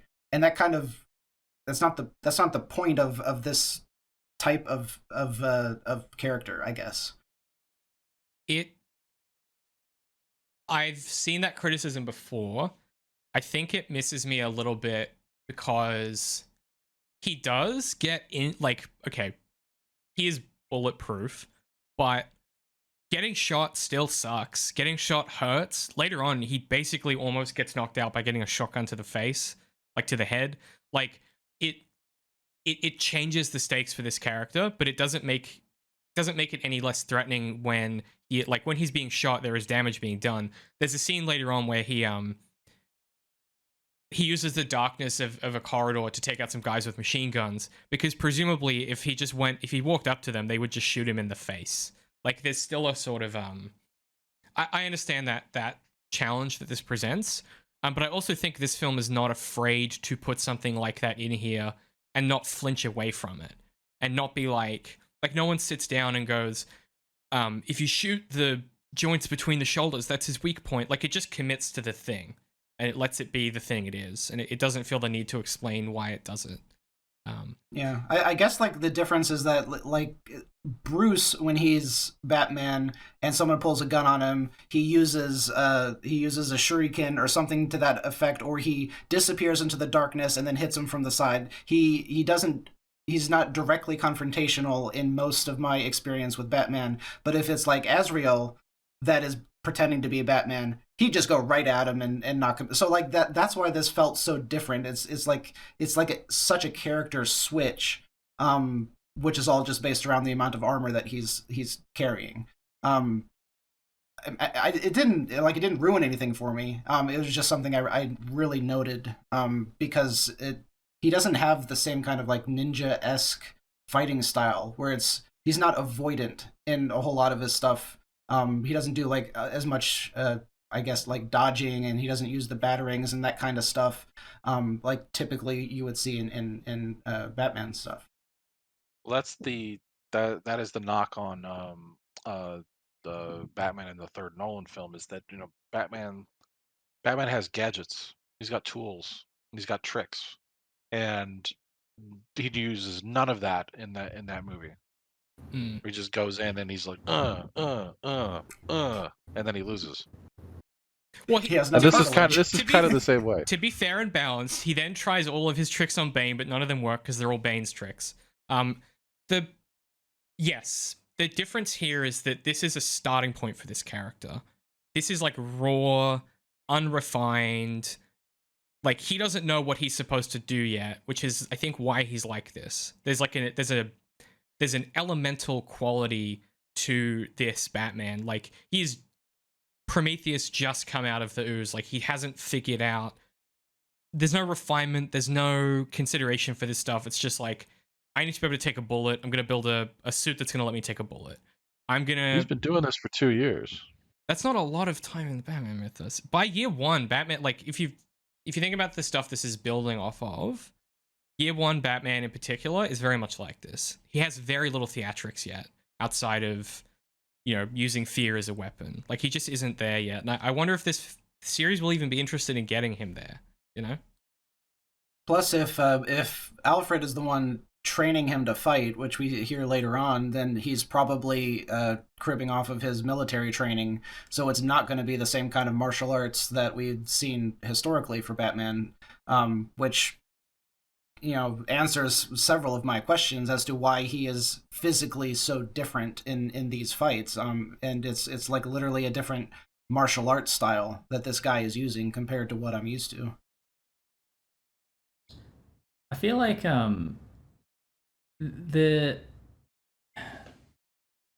this is a very new school evolution of sci-fi and fantasy tropes, that bullets and guns are just now another basic weapon.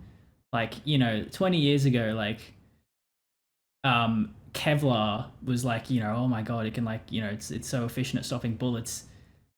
But like, now I just feel like the sci-fi has sort of like moved on to like this new phase of things that can counter bullets are just as effective as like guns. I don't know, like it's guns were like a lot more threatening in these sort of stories, like, in the old school superhero narratives and stuff. I mean, before everybody started wearing Beskar. Yeah, exactly. Yeah, that's another example. Like, the things to stop bullets are just so much more like commonplace in like fantasy stuff now, I feel. Is that just... Yeah, and that's why the film just sort of commits to it. Like, I think from a storytelling perspective, that's because it forces you to find increasingly interesting ways to deal with problems. There's a kind of difficulty, I think, that certain tools present in storytelling. One of the classic ones that I always hear writers complain about is like, it's really hard to write with like cell phones in a story now, which is not true, by the way. But like, that is also like an understandable mechanistic problem, which is, well, if I'm in a horror film, can't most problems be solved with the phone? And you look at writers that know what they're doing and they think about that stuff and they have answers to that, or they utilize that in interesting ways. I think the gun thing is a similar thing. I want to ask a question, which is, and no Googles, does anyone know what the bat symbol on his chest is made from in this film? Is it a real element? I mean, in the story, it's like something in the universe. Steel. Unobtainium. It's a plot. No it's idea. a thematic. You're not going to guess it. It's made from the metals of the gun that was used to shoot his parents. Yeah. Yeah. You know, symbolism. Jesus. I can't tell if Matt Reeves was kidding when he said that, but it's very funny to me if that's true. That's got to be. And it's also so razor sharp they could cut through the big old cord that's this thick around. Yeah, man. I keep a big like sharp that. knife in my chest also. So that's really on you for a lack of prep. Does that logo not have a sharp edge to it, Darth? If not, what's the point? I suppose it is all curves. Okay, so you said you had two things on that. Darth, was there a second thing?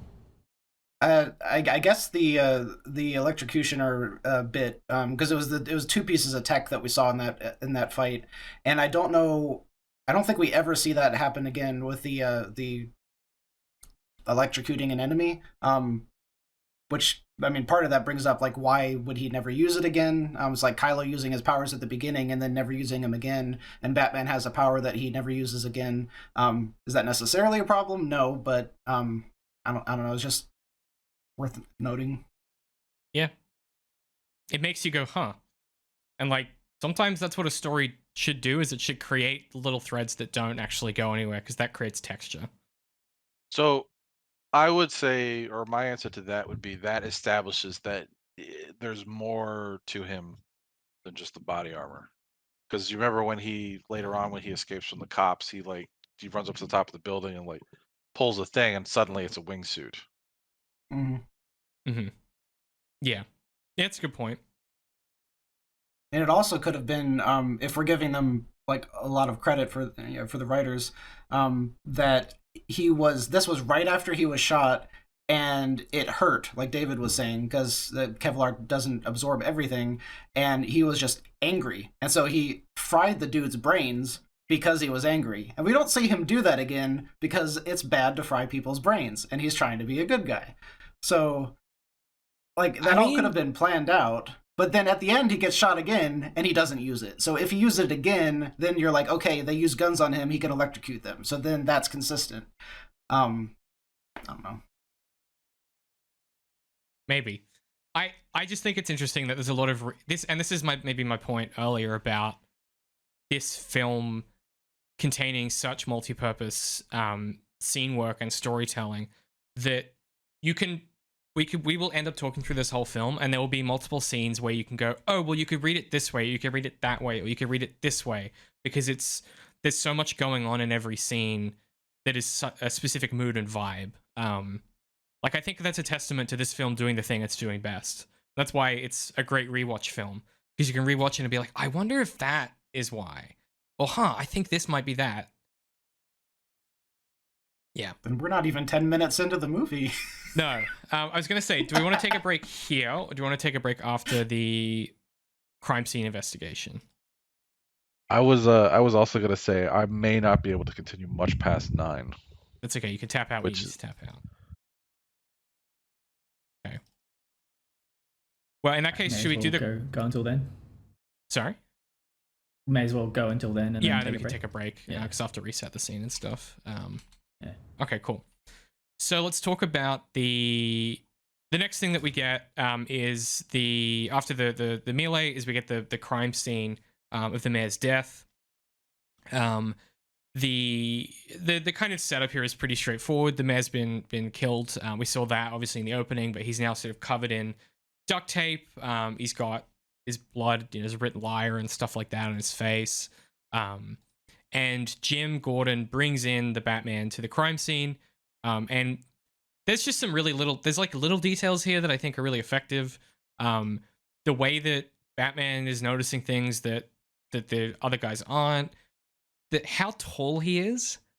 One thing that Nolan's films never stick the landing on is in the comic books, Bruce Wayne's a fucking tall guy, right? Him and Superman are tall dudes. And in this scene, we finally get a bit of scale of like, there's the guy walks around the body and he's explaining something. And he kind of stops and he's, oh, sorry, man. Because the Batman, he's like, and his eyes are at the Batman's like chest level. It's just, it's a little funny moment that really communicates something about the scale of this person. Yeah, and when the cop puts his hand on Batman's chest to stop him, and his hand is like a little child's hand against this, and Batman just looks up at him and is like, "I could break everything."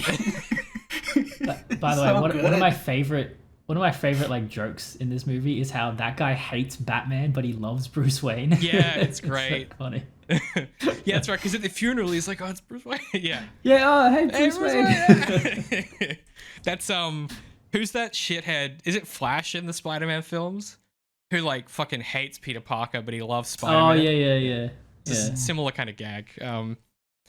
This is just cool like detective shit. You know, they're examining the body.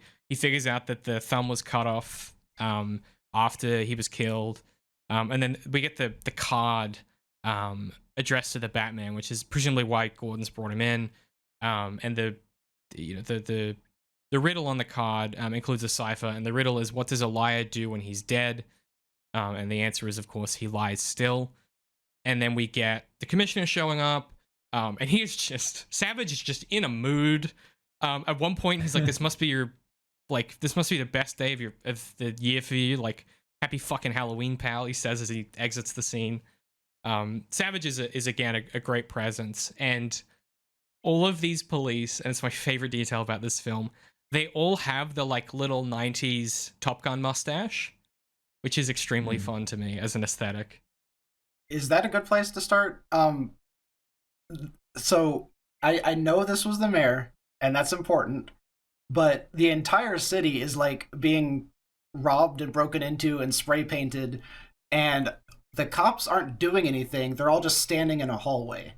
And part of that, I guess, speaks to the part of the point of the film that like the mechanisms that are there to help people aren't actually helping people, and so you have all the cops in a hallway not doing anything instead of helping.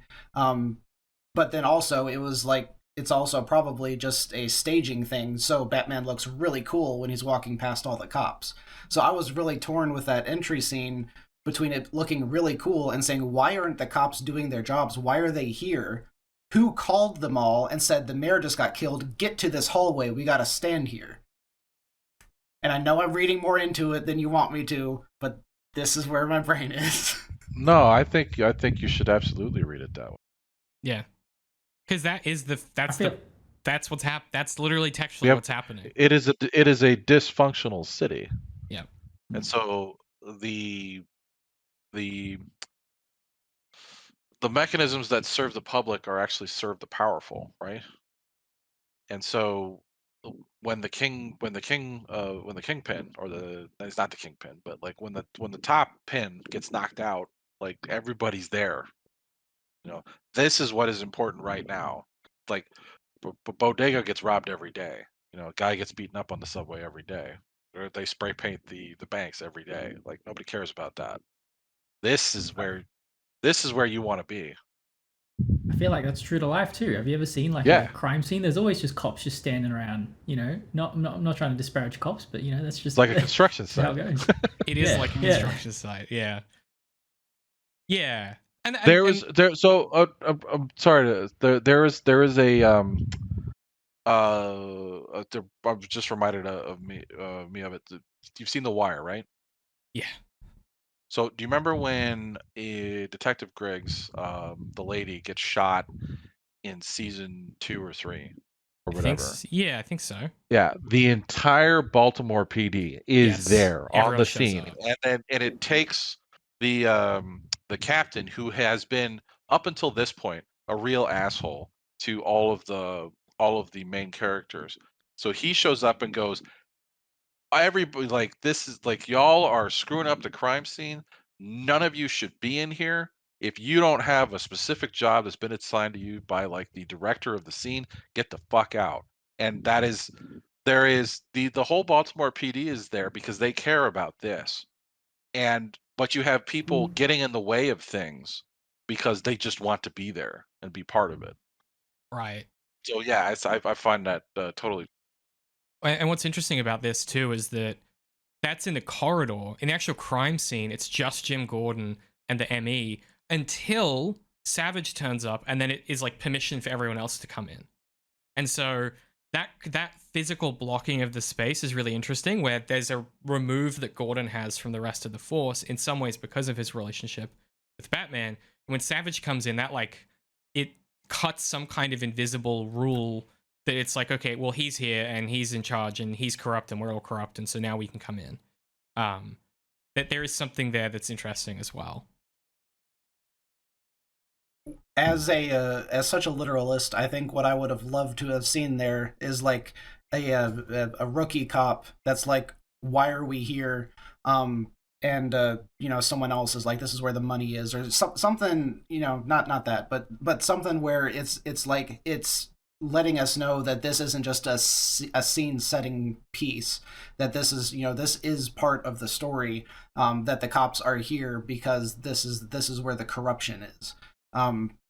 Because I want to see that and not have to, you know, assume that the writers were doing that, or assume that it was a scene setting. Mm-hmm. Yeah, I get that, but also this is like more of a piece with like a Villeneuve film where it's mostly vibes based than it's gonna ever be like dialogue based. So I think unfortunately you're gonna have to like, that's the project of this film, right? Part of it also is setting up these questions that will be answered later, right? This scene's job isn't to answer that question. This scene's job is for you to go, like, what does this card mean? Like, why is every fucking person in the police force here? What is Savage's beef with Gordon? Like, it is trying to set up these questions for later that can then be answered by the film, or in fact not answered by the film where it doesn't feel the need to. But I understand that's a classic Darth like literalist requirement, but what I was gonna say is, if you wanted to be a little bit more subtle about flagging to Darth what he wants to understand, there is, you could have a little chatter come over the radio about some like, you know, the bodega being robbed or whatever, and the guy just turns his radio off and they turn it off. Yeah. There you go. Exactly. Yeah. And maybe that is stuff like that. Maybe that they filmed it and they cut it in the edit. Like, that kind of thing is the first thing to go if you're going, what's essential to the scene. And so, like, I think that's also to your point before, the editing priorities of this film are very different than the priorities that you have for a story, Darth. Like, just at a fundamental level. Which is kind of interesting. Like, I think there is a cut of this film, potentially, that prioritizes slightly different things that would be all of those things that you want, and I would hate it because it would lose the vibes that I'm interested in. I just wouldn't think it's as good. I love long, superfluous shots of people walking down hallways, bro. I rewatched the first episode of Severance yesterday, and that sequence where he's like walking through the halls, loved it. Yeah, brilliant. Give me all these like big minutes of silence where it's people in spaces doing stuff. That shot of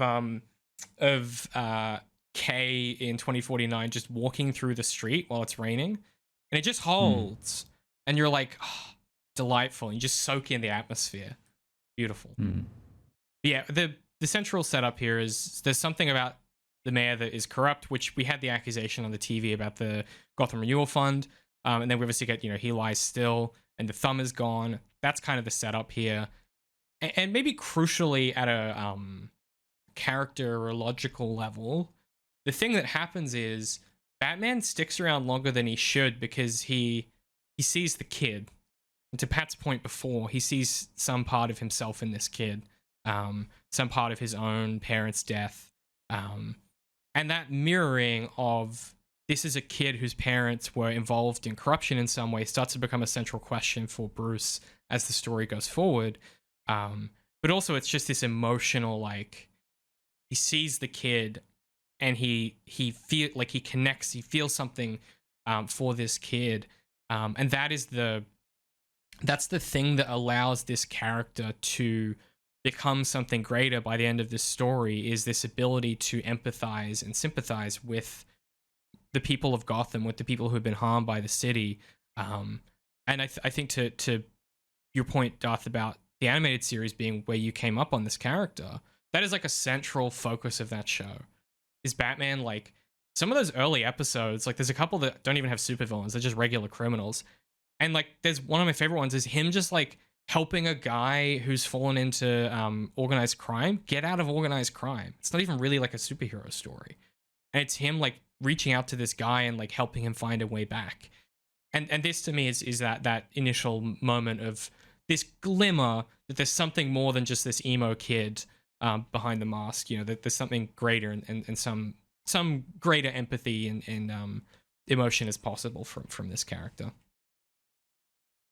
Yeah, and you hit on something that's one of the reasons I love that version of the character so much, is that he has so much heart. He never calls the villains by their made-up villain name. He calls them by their human name and tries to treat them like humans and treats them with respect and all this kind of stuff. And he's always trying to save them, even though they're actively trying to hurt him. And I feel like that all this meta text is, you're kind of expected to know this in order to like feel how this film carries that idea onto its conclusion. Right. And I think you get away with that because this is one of the most enduring characters in media, right? This is the same thing with like a Spider-Man film, right? Like, you don't need to tell me who Batman is. Like, we all know, it's fine. Yeah. Great scene.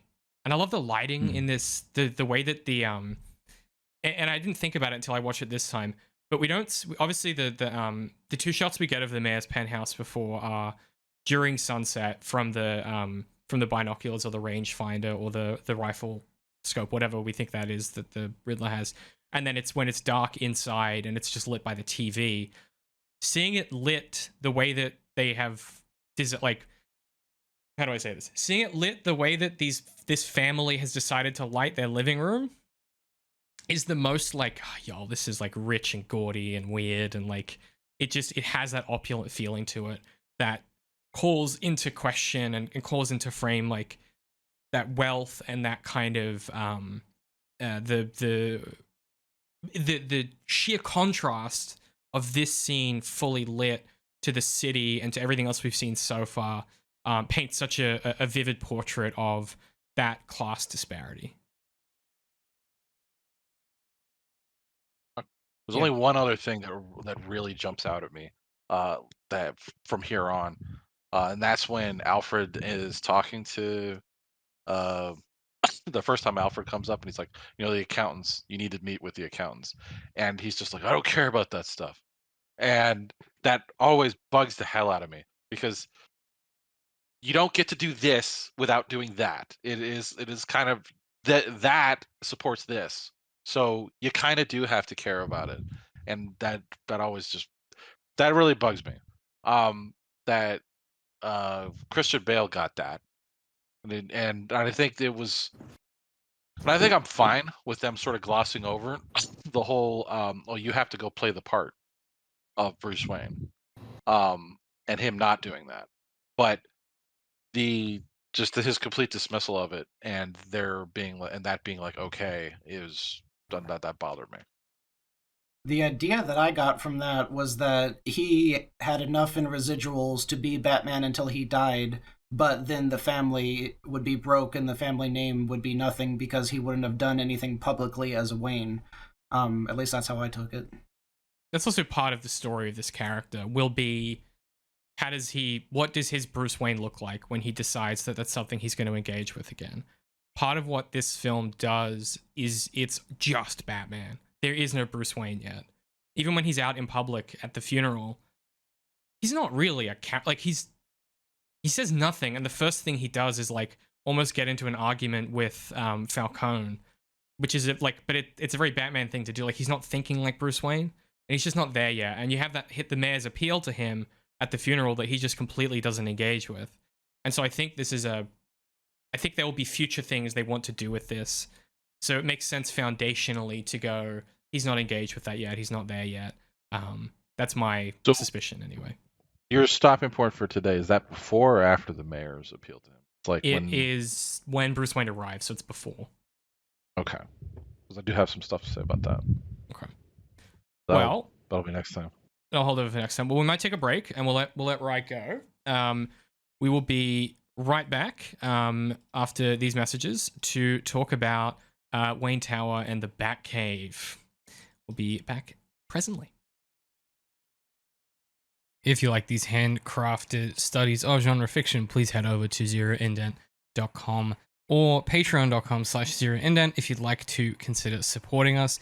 Even if you just give us a follow on Patreon, that helps us out. Leave a comment, a like, and if you're in a financial position to do so, you can support us and get access to early content, additional videos, director's commentaries, audio diaries, and all kinds of different things we have coming up. It really makes a difference helping keep independent media crit alive. Once again, that is ZeroIndent.com or patreon.com/ZeroIndent if you'd like to support us. Okay, so back at Wayne Tower, we sort of follow Bruce Wayne on his way back from the crime scene. We get the, he's sort of riding his motorbike through the city, and we get the Something in the Way drop, which is just like such a choice pick for this. The energy of it is perfect. This feeling of like Chicago meets London. This is the note I've written, and I don't know, this clearly I was on my shit. I was geeking. I've written, God, the Something in the Way drop is incredible. This moody 90s Nirvana energy is perfect for this neo-noir city that feels like Chicago blended with London in the year 2070 that's frozen in 1991. The vibe of this movie is so specific to those Michael Mann gangster films. I'm just gonna go watch Heat again. And that's what I did after I finished this hour, as I went and I watched Heat. This rules. He goes home, he's sort of riding his motorbike back, and he cuts through an abandoned subway tunnel, down a tunnel, and then he pulls into Wayne Terminal, which is the abandoned subway terminal beneath Wayne Tower, which is where he has his Batcave, which is just a really inventive location, I think. It communicates a lot about, like, it's just a lot of background, like, contextual world building that this produces. It implies that there was once a Wayne Terminal that was maybe going to be used. You start to ask questions of, like, why isn't it in use? It's probably to do with the Gotham Renewal Project, which you get a bit of context for, as the film goes on. And it's less of a, in the Nolan films, and I'm interested to hear your guys' thoughts on the Batcave itself. In the Nolan films, there is a modality of the Batcave and of the locations that goes from big cave under the Wayne estate to, the Dark Knight, that middle film where it's like a big empty warehouse, and then to the third one where it's like, okay, it's the Batcave again, but it's more comic accurate, where he's sort of built out into this like sci-fi lair. This very much is, this feels like a garage or like a workshop more than it does a comic book space, which I think is very tone appropriate. But yeah, I'm curious what you guys make of the Batcave and the particular location and detail there. It's it's not too dissimilar from the Nolan cave. It's I mean, the Nolan cave was more or less a garage just in a cave, was it not? Like, yeah, but the difference I think is that one is existing architecture repurposed, the other is a cave. The Batman is architecture repurposed. Yeah, because this is this is like this is a subway platform that's been abandoned that he's reusing versus. Oh, is it like an actual, like, is there like subway infrastructure like in the Batcave? Yeah, so I must have missed that. Darth missed it as like, well. As he drives in, it will be up on screen. As he drives into the Batcave, and you get Wayne Terminal is like literally in the center of the frame. I don't know how everyone fucking misses this. And there's train tracks that run beneath his workbench. Okay, that's cool. Yeah, I'm really unobservant, David. You know this. But yeah, I mean, it looks exactly like the Lego Batman Batcave set I had as a kid. Okay. Yeah, so that rocks. Okay. Yeah. That's a deep cut. There you go. I don't know. It's all right. What do you think, Darth?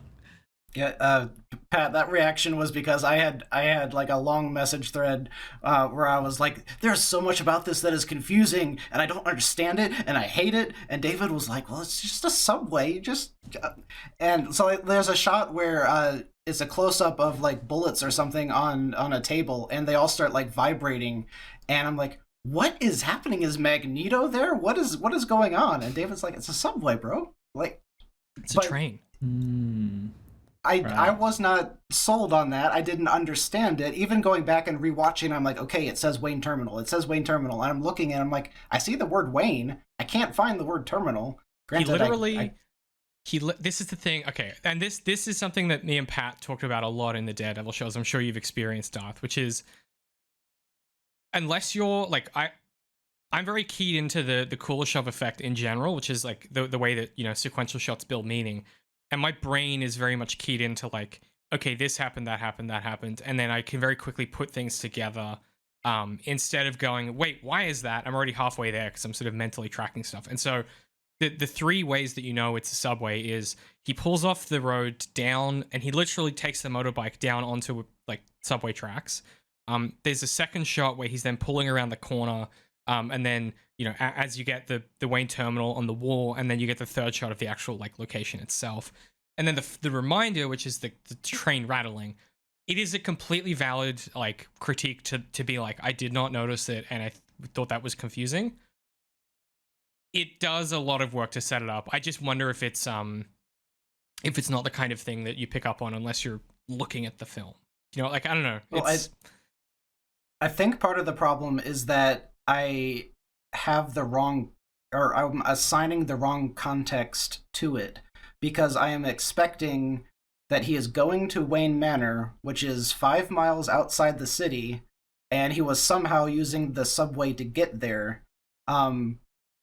But and then I was like, why is there an earthquake under Wayne Manor? But then in the wide shot, it showed that this tower was in the middle of the city, and so I'm trying to make all of this fit in Wayne Manor that I know, and so it just kept causing more and more confusion.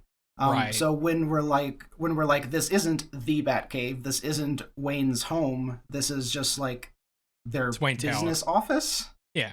Yeah, exactly. But then also, like, later on when he says the accountants are coming here, and like there's a grand staircase and presumably a bedroom upstairs and a nice counter kitchen or dining room area, and it's like, it feels like a house, but it's their business tower. So there was a lot of like the way that they styled everything, I think, made it even more confusing, because it looks like they're in a house. And so I kept thinking Wayne Manor, but Batcave is not the same. So if they had made it like look like a repurposed business location, I guess, that they were just like living in or something. I mean, I know they're supposed to be uber rich and like they remodeled it or whatever, or built it to look like this was a home, maybe like a penthouse on top of the business levels that were below it, something like that. I just never got that. I never got that context anywhere. This is the first time I'm hearing any of this. Like, that did not occur to me that wasn't Wayne Manor. Yeah, so that's Wayne Tower. So, oh, good. Yeah, you are validating everything I've complained about. So thank you so much. It's crazy, Darth, how like your experience is so polar opposite to mine. I was just like going with everything. Like, I did not question a single thing. I was just in it. These are all second watch questions. First watch, yes, I was there. Aside from the few things like, why are the bullets rattling on the table? But then I just moved on because there was so much cool stuff going on. Right. So a couple of things I want to sort of like put into conversation with that is this film does a lot of exactly what Pat just said, which is, here's a thing, and the vibes are going to carry you through the thing. And unless you're then going to go back and fixate and break it down and figure out what's going on, the vibe should be enough to carry you through the thing. And the vibe of this space being kind of gothic, old mansion-y feeling room, you know, that by itself should carry you through the scene. And I think sometimes there's a way that we engage with media as media crit people that doesn't necessarily align with like how you actually consume a thing. Like, to sit there and go, okay, I was able to figure out that it was Wayne Terminal. Okay, this implies this, which implies that, which suggests this. That's not like a normal viewer's experience. A normal viewer is probably the Pat just vibing through it, being like, hell yeah, this is a cool space, and like, man, look at how rich and weird this is, and like that big table's weird. Like, it's a weird thing to have in your home, and like this taste is very weird. Versus the experience that Darth had, which is like, again, that second time viewing, which is why we do this thing. We do this thing to pick up on this stuff and expand it and break it down. I wonder if part of the reason this doesn't work for you, Darth, is what you just said before about the expectation of what this would be. This is a Batman 2 years in. He left Wayne Manor to be in the city because that's where everything is happening, right? And indeed, it seems to some extent so did his parents, because they built this home here, and it seems like they lived here at some point. I think the missing piece here is when we go to Wayne Manor later, not in this part of the recording, but in the next part.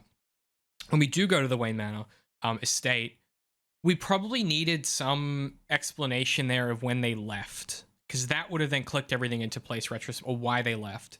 Because we do see Wayne Manor later. That's where we realize that Bruce Wayne is the Riddler's final target. And it Really? Yes. I thought this whole movie we never saw Wayne Manor. Yeah. It's they go to that building on the Wayne estate. Yes. But there's a kind of what would you call it? There's a deliberate remove this film is trying to make between expectation and reality, and it's not doing the like edgy subversion thing. It's literally going, we're not touching this thing right now, we're doing this other thing right now. It was what Rye was talking about before, where he's like, if you do this, you look that way, we're doing this now, okay? We're doing this over here, we're not doing this thing. And I think some of that is just, it is going for something different, and I think it's going for something that deliberately dehumanizes Bruce a little bit more than what we've seen previously. This isn't a home for him necessarily. This is a place where he sleeps and eats and prepares and works on the project when he's not out doing the project, right? I think another confusing point is Alfred, actually, because just like in the Nolan films, he comes down this elevator. It may have even had the doors that open sideways just the same way, and Alfred, like, I can't remember if now or later that he maybe comes out with a tray or something, or maybe I'm making that up. I don't know. But the point is that Alfred is there, and why would Alfred be there? He stays at Wayne Manor, so therefore this is Wayne Manor.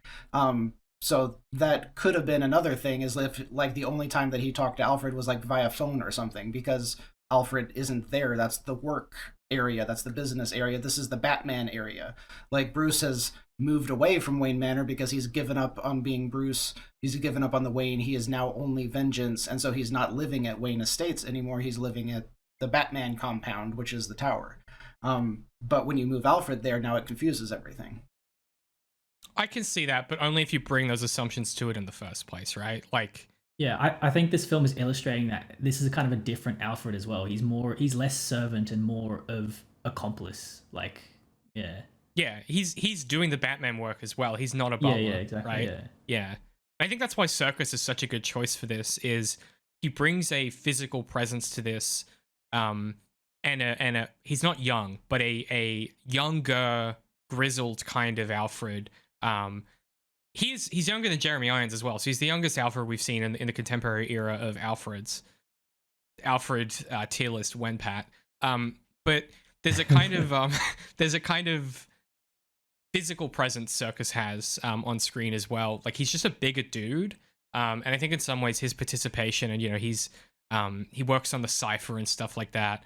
It really does make him feel like more of, as you say, Pat, not just an accomplice, but a partner in this, in a way that in the Dark Knight trilogy, Alfred is always an unwilling accomplice. Here, I think, in an effort to stay in Bruce's life and to take care of this person that he feels is a son that he's looking after, he's showing up, right? Yeah, I feel like he's so layered. Like, this has got to be the best version of Alfred. Like, there is still a reluctance there, but it's severely outweighed by like this compassion and concern that Serkis brings to this role. And I love that scene when after Bruce leads and Alfred is looking at the footage of Bruce staring at the boy and inferring the emotional weight that would have for Bruce. And it's like this really poignant scene, and Man, it's Alfred. This is the best Alfred, I reckon. Yeah.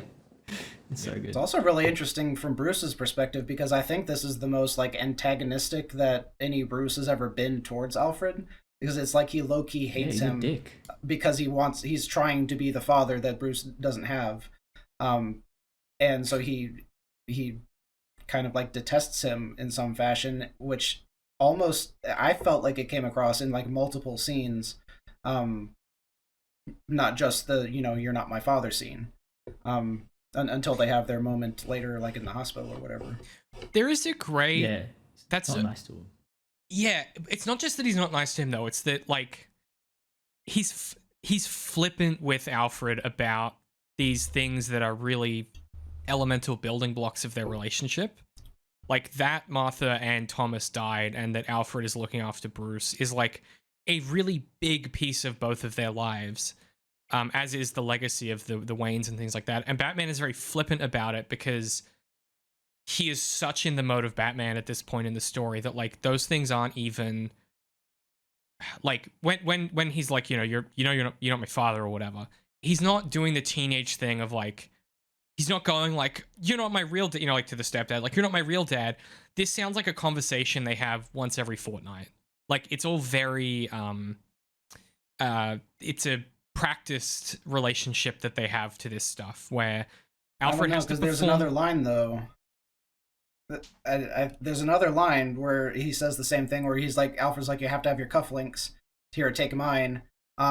You're a Wayne, you should represent, and it's the Wayne symbol on them, and Bruce immediately is like, are you a Wayne? Why do you have these? So they've got two lines in there that are like, you're not my dad.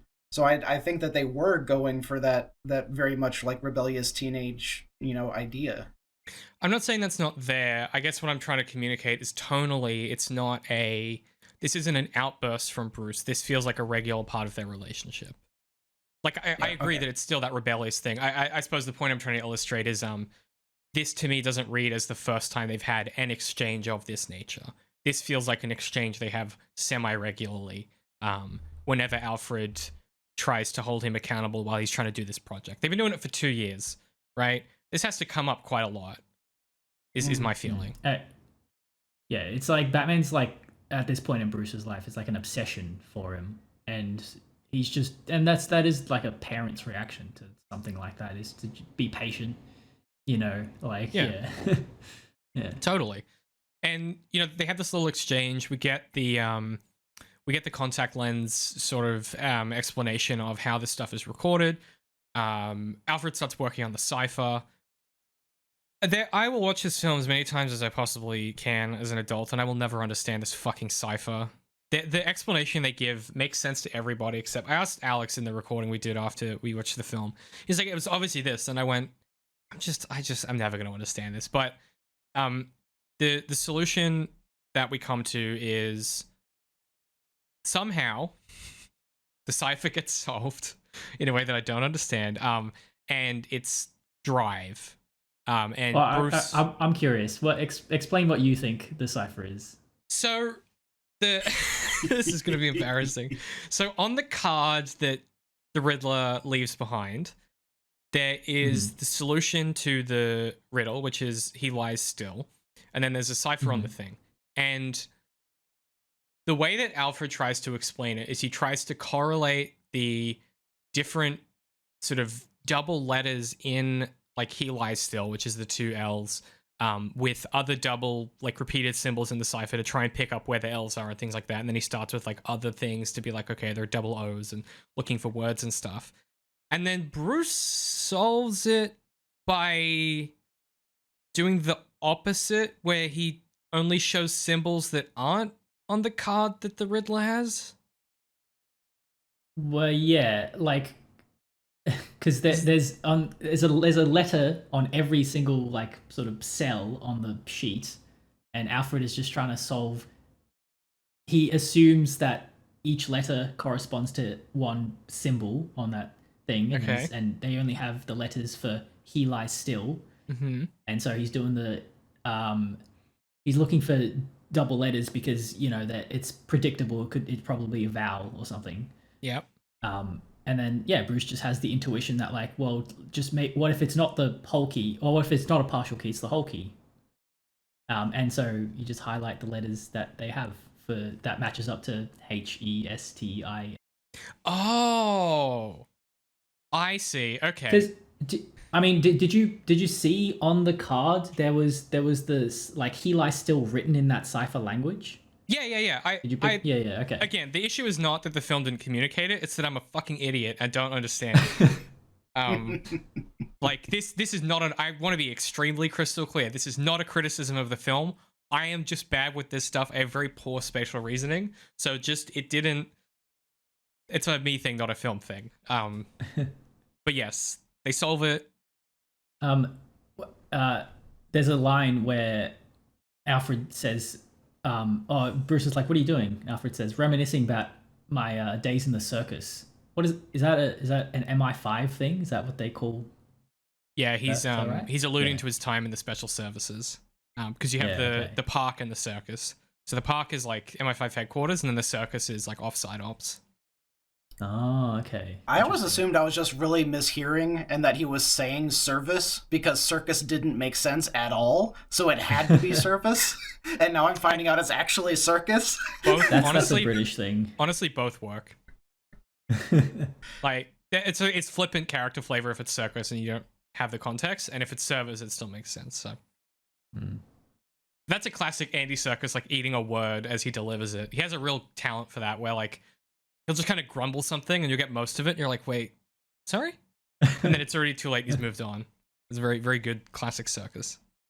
There's a really funny parody there where he's like reliving my time in the circus, and Bruce is like, really? Juggle these. And he just starts holding up stuff. Hands him the bowl of blueberries. Prove it. Yeah. Slightly going back, just because this was really cool. Talking about the tone and everything. When the Nirvana song is going on, and then you're in the Batcave, and then it's diegetic, and Bruce turns down the volume. It's so good because it's the news is playing. Yeah, so like the news is the TV's playing, and it's when they talk about this murder of the mayor that comes almost exactly like 20 years after the murder of the Waynes or whatever. And as he hears this, he leans over and he turns down a radio dial, which turns down Nirvana. You know what? I think it was just so organic that I didn't register. I do remember it, but I just didn't register that. That's how good I this didn't film either is. the first couple times I saw it. It was only this last watch through. Cinema, baby. It is so good. God, this film is so good. Also, one thing just on the tech before we move on to the thumb drive gag. The screens in the Batcave and the screens that we see in general that Batman uses, there's this really interesting thing that is being done here at a aesthetic level, which is other characters in the world here will, like you see the mayor use a smartphone. He uses our phone like we recognize a phone, and he has a TV like we recognize a TV. All of Batman's kit is like custom stuff. None of it looks like it's from like none of it's like consumer grade electronics. It all feels custom. There's like custom interfaces and everything. It's all like yellow neon interfaces on a lot of his equipment. It's not screens like we sort of visually expect. This to me is two things. It's Star Wars and it's Blade Runner, right? It's playing in that aesthetic of you look at an interface on the screen that doesn't mean anything to you, but means something to the characters. Very, very Star Wars. And it's Blade Runner in that kind of neon aesthetic of screens. And I'm pissed that we don't live in the Batman future where screens are good, actually. Because it feels like these would be quite good for your eyes as well, because it's a lot of black and like these kind of dim colors. The aesthetics. It's like when you watch the film Her and you're like, why don't we live in Her where all the screens are like wood and shit? Like, sick of this. I'm sick of this space gray, boys. I've got a real Darthism to bring up since you're talking about the technology. Are you going to talk about the contact lenses yet, or what? No, as you had said, we'll wait for the Selena a bit. But no, the printer. Did anything about the printer, like, jump out to y'all? No.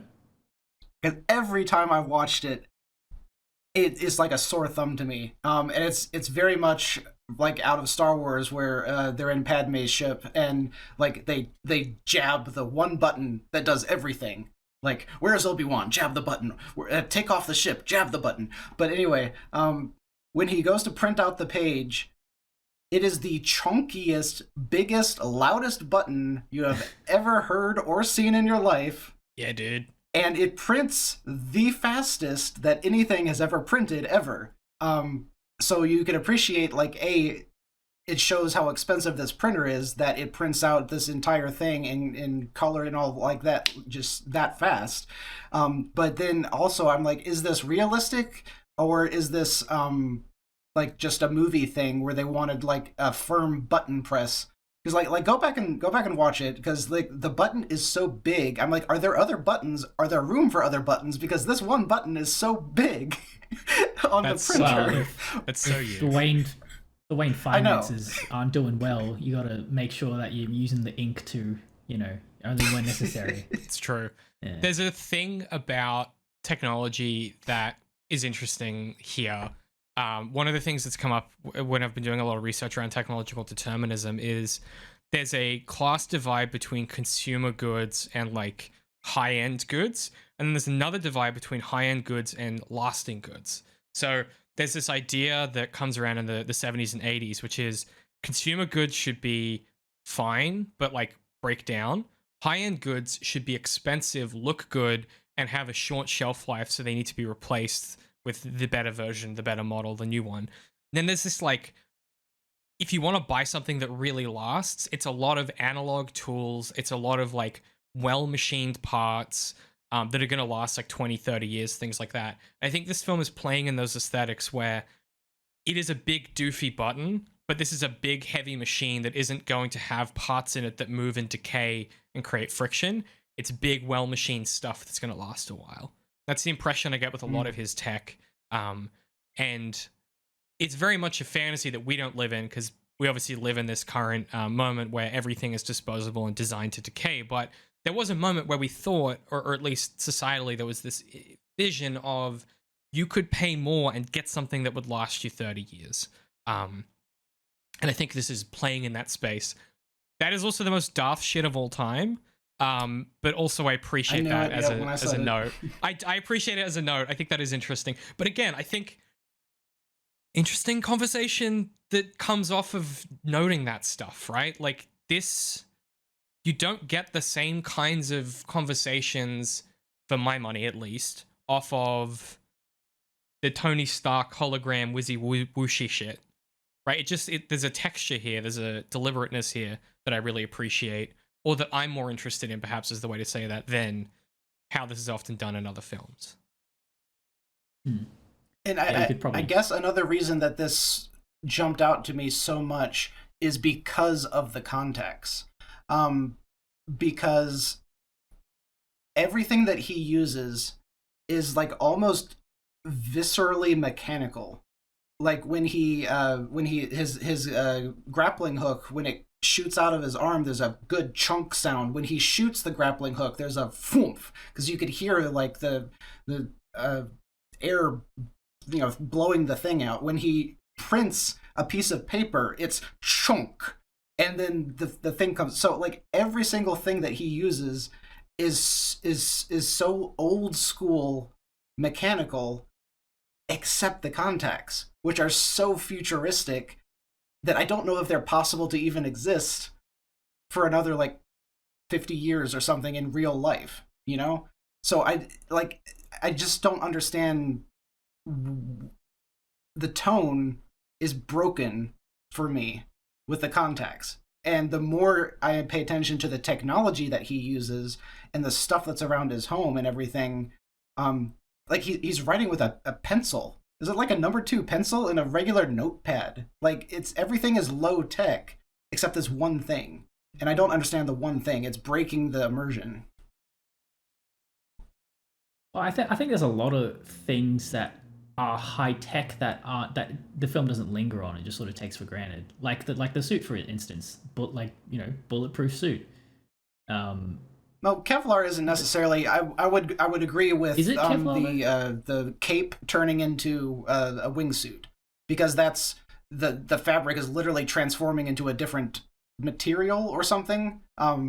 Like that's way more sci-fi than just he's got a Kevlar vest on, you know. But like the Batmobile, like everything about it is super mechanical, super realistic. There's nothing flashy that I'm like, okay, that's more towards sci-fi. I disagree. Like it's aesthetically mechanical, but a lot of this shit is pretty high tech. My boy's got a syringe of adrenaline. Like that's like in his that's thigh. not really dude, like we've had that but we've had that for 100 years. You know? Yeah, I get it, but like it's the aesthetic. The aesthetic of everything in these big chunky machines that are hiding all of this high-tech shit. Like his printer, for instance, is a printer laminator in one. You can't even buy that now. Like that's pretty high-tech, right? Like there are little decisions that are made that demonstrate how high-tech things are, even if they are built and they have this analog physicality to them. But to Pat's point about the suit, it's not just that it's Kevlar. It's that like it is bulletproof. Like in a way that is ephemeral to us. Like there's no, you get shot and there's a little scrape on it. It's not like Kevlar where you get shot and you have to replace the pad, like the plate or whatever. It like dissipates the energy of the bullet, and the bullet like ricochets off. Right. And it comprehensively covers his torso, but he still has a free range of movements. You can still turn his head. It's like, yeah, there's like all these like subtleties that imply that like this is some high tech shit. Like the difference, especially at the end, because he takes like a 12 gauge shotgun like to the stomach from 3 feet away. And even Kevlar, like I don't think is supposed to be able to stand up to that. So it's definitely a higher tech. But like the entire argument that I have just comes down to why we have cameras. He could have had cameras in the ears of his cowl. Like, he doesn't need the contacts, and the contacts take you into this future sci-fi, more advanced place, because just putting the contact in your eye is not going to record anything, and it has to have the storage on the contact. It has to draw power from the body, because that's the only way to get a power source to the contact. Like, it just takes you to such a different place, and we have a solution. We have small cameras that could have been in his suit in some fashion. So again, I don't understand why this is here when everything seems so like everything is here for a reason that we've talked about so far.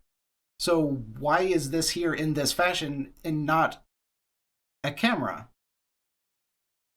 I mean, the simple answer is it makes the story less interesting if it's that, because the fact that it's contact lenses provides and comports a bunch more options both previously and in the future. It lets you start to think about things of like, okay, this is a very flexible device that could be used in a lot of ways. It allows us to retroactively have footage of the card that he can then print. You could do that with the camera, but it would feel less seamlessly deceptive is the wrong word, but we talked a lot about like masks and fictions and things like that and reversals.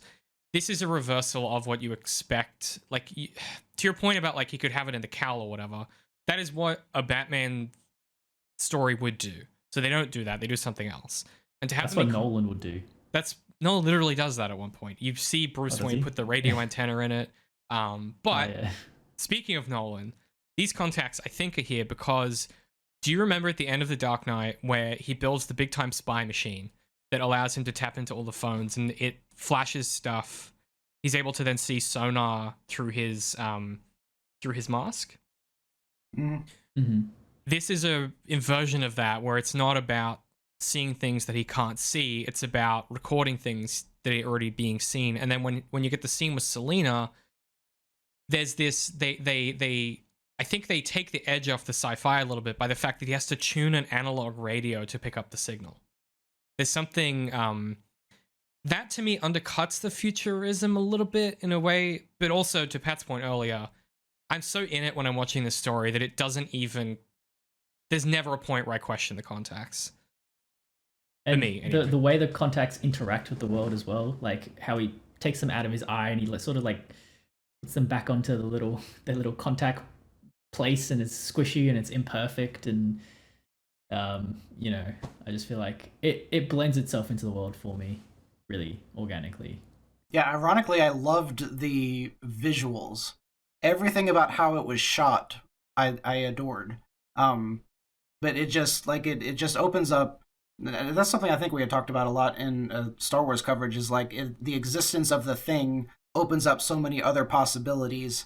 So now I'm like, what other more futuristic sci-fi stuff is potentially going to show up? You know, like, why doesn't he wear these when he's talking to Falcone? Wear the contact, record your conversation with him, turn that over to the cops, and the whole thing is solved. You know, something like that. It just opens up so much more. But I've harped on it for 20 minutes, so we should move on. Yeah, we still got a bit to get through, but we get the thumb drive gag where it's just very fun to me every time. It's such a like clunker of a joke that feels very Riddler, where they go to the mayor's car, and yeah, sure enough, you get also the thing that's been used to puncture the tire is a pair of carpet scissors. Nice consistency. And yeah, the thumb drive, which is the literal it's a USB that is encrypted, that is attached by a little chain to the mayor's severed thumb. And the way that you get through the encrypted drive is with the thumbprint. And then that, as Gordon plugs in it sends all the photos of the mayor at the Iceberg Lounge to everyone, like literally everyone in the police force, from Gordon's account. And I love the fucking choice to say account and not email. There is such a strong command of aesthetic in this film that at every opportunity when they could pull you into like, this is a, like, you never think Gmail because he says account and there's a custom interface. And it's just a lot of care put into those small details for me. Yeah, I noticed that. Yeah. Okay, well then we get the Iceberg Lounge, where, as Pat's already said, Batman goes in, he mixes it up, and he puts on a bit of a show for everybody, beats up a bunch of guys. We get our first bisexual lighting of the film. Some like John Wick-ass action, which we love to see. And this is also a great location because it sets up, this is a location that has two secret locations within it that we don't see here. There's the Iceberg Lounge Hold on. itself. I'm sorry, I can't get around this. Bisexual lighting?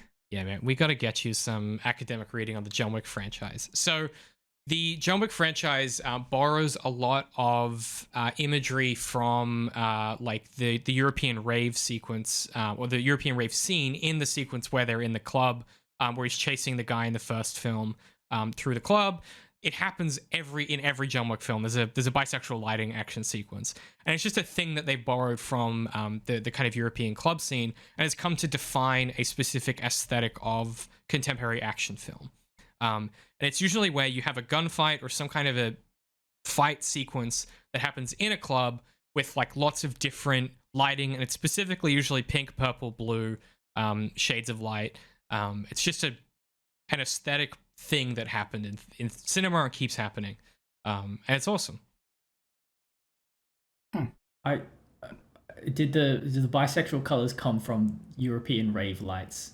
Yeah. Interesting. Okay. Yeah, it was always pretty straightforward to me that it was just like pink and blue, like that made sense. I mean, yeah, it doesn't like raise any eyebrows. You're like, yeah, that makes sense. Yeah. I had a lot of imagery in my head about how the lights were trying to mate with each other or something. And I was like, how are they I don't understand. No, it's just the colors. It's just the colors. It's fine. It's just sexy and fun, all right? Don't have to think about the lights gay. I don't take things literally. I never do that. They've made the lights woke. But it's very cool. Yeah, and this sets up there's two secret locations within this location that we get later, as well as some stuff hidden in plain sight. Then, of course, the Batman goes to see the Penguin, and Colin Farrell, come on, y'all. Like, this is just choice. I've seen people That's say Colin that, like, Farrell? What? You don't know? Are you serious? The Penguin? Yeah, you didn't know that was Colin you Farrell? didn't know? I don't believe you. Hold on. I've heard Really? people make the comparison that what Colin Farrell did for the Penguin is similar to what Heath Ledger did for the Joker. Interesting. Yeah. I think that's probably a fair comparison so far as like stylizing, but I think Oh I my think word. yeah, I can't believe Darth didn't know this. This is crazy. Oh my word. How good is he? That He is just awesome. he completely disappears. Yeah. Yeah. I mean, I could hear his voice now. Now that you've said that. But yeah, that's insane. There's a video I'm of thinking him. of I'm thinking of Tom from Tropic Thunder, who he puts on the fat suit and plays the dude. And like my entire friend group had no idea it was him, but as soon as I heard his voice, I knew who it was. But no one could recognize him. So this, I don't know, it reminded me of that. Wait, he puts on a fat suit in that movie? I thought he's just like bald. Can't remember. No, Anyway. yeah, he's got a whole suit on. His arms are like this big around his forearms. Oh. And he's super chubby. Oh, I must have misremembered that. There's a video of Colin Farrell in the Penguin makeup just talking in his normal accent, and it's very upsetting. off-putting. Yeah.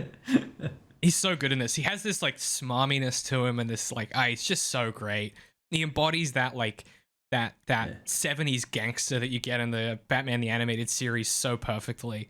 And he's just kind of difficult. I'm Oz. Yeah, it's me, Oz. I don't know that this is like one of those things of like, how is he getting away with doing that Italian accent? But I guess, yeah, he's great. We get Selena Kyle come in and they exchange drugs. That's the drops, right? That's like the drug that they've invented. Yeah. And yeah, Batman puts together like that. She's wearing the same boots as the woman in the photo that is with the mayor. But yeah, the Penguin just gives him nothing.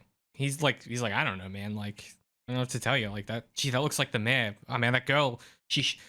That girl shy is, whatever he says. He's not being helpful here. And what I like about the throughput of this is, it goes from Batman mixing it up, doing this little, having this little exchange after this action sequence, to we then just go to private investigator mode, where he just like tails Catwoman. You get the nice little like tinkling piano in the rain, and like just that misery of being a PI that we experienced a lot in Jessica Jones, for example, of like, a lot of this job is like sitting in the rain, staring at people through cameras and staring at people through binoculars. Like, it's so not glamorous. Yeah. I think I actually messaged, that was one of the things that I had messaged you about. What's that? Was hating that scene where he's like spying on her. Yeah, I feel the need to explain something at this interval. And again, we talked about this at the start, which is like the genre of noir. This is simply the genre. Like, this is just, he's a PI, he's a hard-boiled detective. There are no lines that he won't cross, and they're not even lines to him. This is just like what he has to do to get the job done. And like, to answer your question that you sent in the group chat, yeah, you're not supposed to like him very much yet. Like, he's a weird emo kid. This feels weirdly voyeuristic, where he watches her change. At one point, he kind of uses Annika in a conversation with Catwoman later to get her to do something for him. Yeah, he's supposed to be unlikable, I think. Well, my partner pointed out that Batman is very autistic in this movie. He's like very much on the spectrum with like how like he makes eye contact with Selena and stuff like that as well. That's so funny. How he just stands there in silence for a lot of the movie. Yeah. Yeah. There's a whole conversation with the mayor where he just kind of like looks at her and doesn't really respond. That's funny.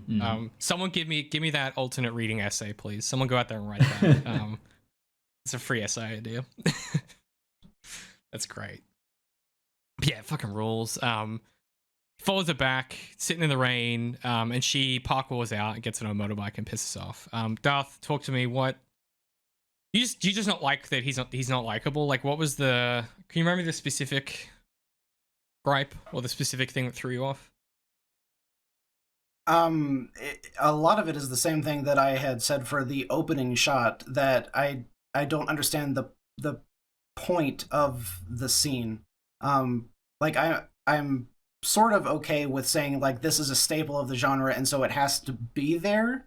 But what purpose did it actually serve? So if like for instance, he was like this was a bad guy and he was like counting guns and we hear him go like he's like looking around the apartment and it's like a 2-minute shot of him just looking through all the windows and he's going bazooka, AK-47, grenade launcher. It's like something like that, and then I'm like, okay, I understand what he's doing. Even though it's this incredibly long shot, it's obviously something they're doing for the genre, but I know why he's doing it and taking so long. For here, I don't know what intel he's gathering, so therefore the entire thing is like, oh, he's just stalking this woman. But in the context of the story, no, he's trying to get some information, but I don't know what he's getting out of this. So the whole thing just doesn't make sense to me. Wow, he's just generally like sussing out what's going on, right? Like he finds the girl he's looking for, Annika, and then you know he's not just like, oh well, there she is, all right, bye. You know, he just sees what's up, what's going on, who is this woman that's looking after her? You know, what's her deal? And what's her relationship to the Penguin, right? Yeah, and you know, plays into the noir tropes as well. She's obviously the femme fatale. You know, she's got a wig on. She's not as she seems. She's very acrobatic. You know, there's a lot going on in this scene, I reckon.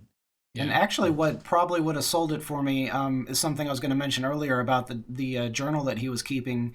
Is that never comes back up, and I would like to see, I think, more of like the detective taking notes, maybe. Okay, but which would fit with the.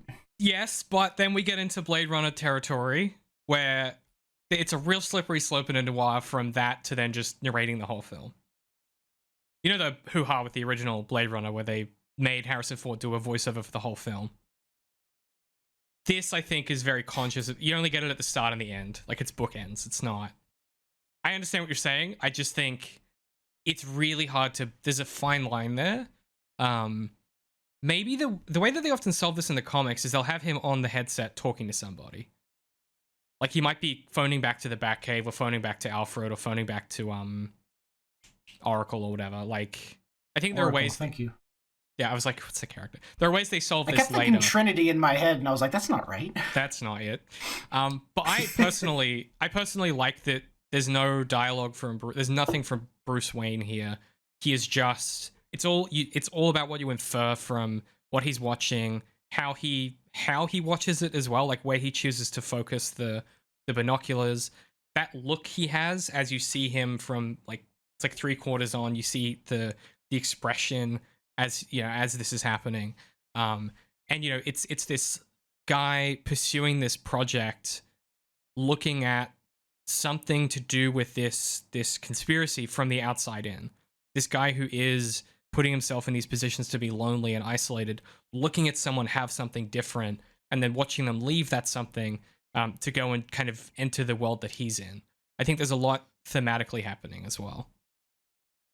I also think there's just some interesting ambiguity as to like how he lingers on watching Selena change and stuff like that. Like, is this like, is he looking through an asexual lens? Is he being a bit pervy? Like, you know, it's sort of like unclear. Is he just, you know, heavily on the spectrum, all of the above, you know?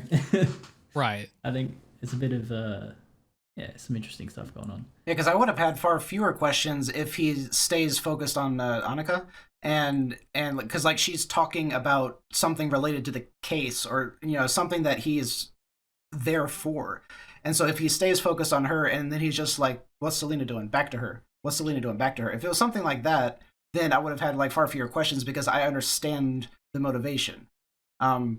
So like so many of my gripes, it's all about just what's in his head without me having to just totally infer it. I don't know that you... the scene to me is pretty clear. She goes in, Annika's upset. She's like, hey, calm down. I'm going to go deal with this. And then Batman watches Selena go and leave to go and deal with it. Like, I think it's pretty ipso facto A to B for my money. Like, I don't know, it, and then you're like, okay, what does solve it? What does dealing with this mean? Like, what is Selena going to go and do? That is then like, that's the next breadcrumb in the investigation, right? But I understand what you're saying. Okay, so we get this aside where they go to he follows her to the penthouse. Then Catwoman drills the mayor's safe to get Annika's passport. Batman intervenes, and they narrowly avoid getting caught by like the police guy who's on duty. They have a brief tussle up, and then they have like a weirdly intimate silent scene where he's sort of trying to get her not to say anything while the guard comes by. Again, I think to Pat's point earlier, the ambiguity is really interesting, where it's impossible to tell if there's any sexual chemistry here. Super feels like there is, but it also is just this. It's such a weird moment that ambiguity really works for me between these characters. Yeah, well, it's because he is actually trying to do stuff in that silence. He's trying to restrain her to get the passport, but obviously it looks like there's some tension there or something like that. Yeah. But again, he's just so stoic that you can't really reasonably conclusively say that this is what he's feeling. Yeah. Yeah. And I think every kiss she initiates. So like, is he into it at all? Exactly. And when they kiss, he just sort of like stands still and lets it happen. Like, man, I'm getting more and more convinced that he's like really on the spectrum in this movie. It's certainly a vibe. I'm kind of into that. Let me move us through some material, because we're sort of we're long in the tooth here, and we're sort of coming up to some of this stuff coming together. So, back at the apartment, Annika's gone, and the place is trash, and there's just cats everywhere. And we overhear Commissioner Savage's death on TV, and we get the Riddler announcing himself video. This is the moment that I think is most compared to the implementation of Heath Ledger's Joker in The Dark Knight, where you get the those sort of not found footage, that's not the right word, but like that style of the Joker videos in that film. I think a lot of people incorrectly try and compare Dano's performance to Ledger's because of that mechanistic similarity. That did not occur to me. I was thinking about the Unabomber and stuff. That's 100% what it's supposed to be. That, to be clear, is what this film is doing. The people make the mistake of going, oh, well, but it wasn't as scary as the Riddler's one. And it's like, well, this is supposed to be upsetting, but it's also supposed to come across exactly what just Pat just said, which is like the Unabomber, which is like, it's kind of is a guy who like doesn't. This isn't what he's making a thing. He's shooting for Heath Ledger's Joker in The Dark Knight and missing by a wide margin. It just ends up being upsetting more than it does scary. Yeah, it's very upsetting. Very effective. Yeah. It's Commissioner Savage in this weird contraption with like a rat that's running around biting him and shit. And yeah, jigsaw trap. Such a jigsaw trap, dude. This guy's workshop, when we see it later, I'm like, this man is building stuff. This man is going to Bunnings Warehouse every week to pick up new shit. Like, he's really doing it. Do you guys have anything on the Riddler reveal, or should we talk about the Savage kind of? I guess the iceberg lounge is really the next scene, like the 44 Below. Just that it's. I mean, on a first watch, you're pretty confused as to what the hell Riddler's motivation is here, and I feel like this is a big step where he says, "I will keep killing and killing until the truth about our city will finally be unmasked." Mm-hmm. Right, with no context of what that means.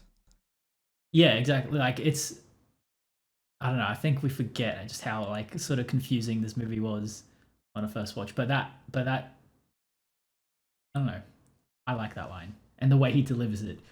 He goes like he's like really unhinged. Oh yeah, he's sort of. It's like a screech almost. Yeah. But the ambiguity is what makes this film that's what allows this film to be so vibes based. Is that they set these things up and they just leave them and they go, okay, you figure it out.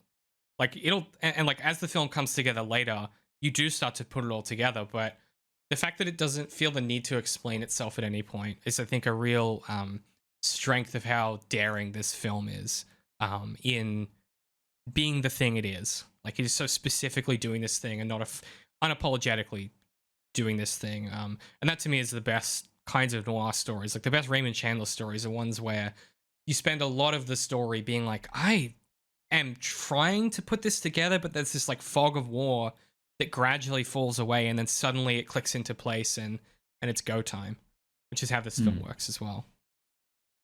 Yeah. It's interesting talking about that performance, because that was something specifically my brother stated as being a big grievance for him, was that that's quote unquote not what the Riddler acts like. That's not how he talks, that kind of stuff. And we had a lot of preconceived notions coming into this show as what these characters should be. And so this version of the Riddler just hit us as just being done wrong. That's not true. Just because it's different doesn't mean it's wrong. Once I kind of tried to get out of that mindset, and I'm like, okay, this is just like more of a crazy dude, and he likes puzzles. So if I'm like, okay, he's the puzzler, and then I'm over it. It's a different dude. He acts different, and he's crazy. And I really like the laughing and the weird breathing over the mask, and like all this stuff was cool. I had to get over those expectations of what I had thought Riddler was going to be. Yeah, I guess I could see that. This comes back to like what this film imagines these things can be, like the possibility space it's playing in, to be like, this is a character with some of the traits that we expect, but they are not fully comported into the character that you're expecting, or they're not there yet.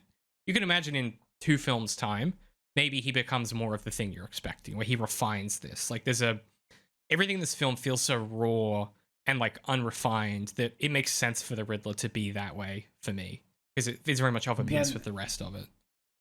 And actually, it might be because it was like the laughter and the jokes that was kind of like missing, although there was a little bit of it there. But it could be that it's his friendship with the Joker that's introduced at the very end that turns him into that character that we remember. That's possible. Yeah, exactly. But the fact that there's possibility for that, and it doesn't give us a fully formed thing that we recognize, is a real strength of this character. And because that also lets the thing that we talked about earlier, which is that anyone could, in theory, go out and do this work that he has put forward, it sticks that more. Because he doesn't feel like he's refined or a particular type of guy yet. He feels like of a class of a type of guy, if that makes sense. He's Reddit is what I'm saying. So the throughput of, they go and they look at Savage's body with the mazes and stuff, and they have, the little card comes out the bottom, and the message here is, follow the maze until you find the rat, bring him into the light, you'll find where I'm at. And the plan here is that Batman recruits Catwoman so that she can go and research the Riddler's targets at the 44 below, because he's figured out that is the commonality here. And Catwoman, they're sort of preparing. He's tuning the antenna to pick up on the contact lenses. And Catwoman has this great turn of phrase where she's like, why am I starting to feel like a fish on a hook? Which is just such good, like, sometimes Batman could just be Batman, where it's like, yeah, you go into the Penguin's lair, like, fish on a hook, cat's a sweet fish. It's just very much of a piece with that like comic book vibe that doesn't feel like it stands out. And then we get the infiltration of the 44 below, where we learn about drop heads, this designer drug that, we probably have similar things like that now that all the kids are into instead of drinking. But like, everyone is here. Like, the DA is here. Like, all of these off-duty police officers are here. It's just a hive of scum and villainy, if you will. It is almost like just comically corrupt, like just how every high-ranking politician in Gotham is at this club. Yeah, it's kind of funny. Yeah, I don't want to be an antagonist, but I am. So, what's the problem here? Like, yeah, the one table's doing drugs. past that, I guess there's like stripper poles. So, okay, strippers are bad, but they're hanging out in a club, right? Yeah. Yeah. And it's only bad because we're told that all these guys are corrupt, but they're just drinking and talking. Like, no one ever shivs anybody. Nothing technically bad happens down there besides the dudes doing drugs, but they're doing it recreationally, of their own free will. Ironically, I'm like kind of okay with it. So now part of me is like, what are the bad guys doing that's bad? Well, that's where they make all the shady deals, right? That's where Carmine Falcone gives the information about Moroni to the DA and the mayor, and that's where these deals happen, right? Yeah, it's the heart of it's the heart of corruption. Like the material things they're doing are not the point. It's the why they're there. Like it's why they gather in that place, not what they're It's why that place is where they gather, not what they're doing while they're gathered there necessarily. They're there to do the deals, like Pat said. Yeah, and like the DA just shouldn't be in the same room as fucking like Carmine Falcone, like period. Like you know, like that by itself, and like it shouldn't be normal. That's what the problem is. Yeah. There was something about it that it was, I don't know if it was like stuff Selena said or what, where it was like this is a bad biker bar. Like you're gonna like stuff is gonna get broken, and like it was an evil place. And then I'm thinking about it, and I'm like, it's just dudes hanging out. So like yes, I totally get what you're saying. It was just interesting to think about that. Where the bad guys are hanging out isn't evil. It's just a bar, you know. And they're just sitting there drinking, but the things they talk about and what happens when they leave is all the evil part. Yeah, I mean, there's a mundanity to corruption and villainy here as well. Like, it is ultimately just a bar, like, and just a club. Yeah, I don't know. This very much to me is like the bar in The Sopranos. Like, it's that type of location. That's a good point. I like the mundanity of Coulson's freak out here in this scene. It's so maybe like the banality of how he expresses his concern over the Riddler, you know, and his, you know, how he's acting high because he just did the drops. It's such a good performance. I really like this guy who plays Gil. Yeah, it's this like facile, like he's just like sad, and he, like even the fact that he's scared just comes across as like just be, like when you get too high and you get sad that you're gonna die one day. It's like that type of sadness where it's like really ineffectual. Yeah, it's great. Did y'all like him? That's such a weird question, but like, what do you mean like? The DA? Like the way that he interacted. At least Selena's the only one we see, but the way he interacted with her was like actually like respectful and everything. And even though he was high, he didn't like try to grab her and throw her in his car or anything. And like he was just like this just a sad lonely dude that knew he had done bad stuff. Bit of a creepy behavior following her out of the club, I will say, but like I mean, he didn't try to pressure her into anything. Yeah, I understand what you're saying. I also think he probably is just, I think he's so fucking high that like it's just he's on a different planet. You know, like when he walks out and he starts walking to his car, he's walking weird. Like it's just, this guy's off his fucking face. And we don't know what these drops do to you, right? But we know it's probably quite strong. But the reason in my head why I'm like, this guy sucks is, yeah, Pat's right. A little bit creepy behavior following her out. Might just be a coincidence that she left and he also left. But then he goes to drive home. This man cannot see straight, and he's like, time to get in the car. I like how Batman makes a comment on that as well. He's like, oh, this guy's fucked up. Like, yeah. It's great. And I think part of my reaction there is his like death scene, like how legitimately like scared and vulnerable that he is, and contrast that with the guy that Selena has at gunpoint, and he is his reaction is very different. And and so you have much more sympathy for Gil than you have for other characters. And I guess that just hit me really odd, because you're supposed to think this guy deserves to die, and I can't get there. I don't think you. I just feel sorry for him. I don't think you are. You're supposed to feel bad for him. Okay. The DA here is in a compromised position because the foundations of the system are compromising. There is no way to become the DA in this current system without inevitably becoming corrupt, because that is the system enacting on you. To the extent that you become corrupt and what you do with it when you have it, and like all that, those other questions, I think he is supposed to be sympathetic. I don't think we're supposed to think he deserves to die.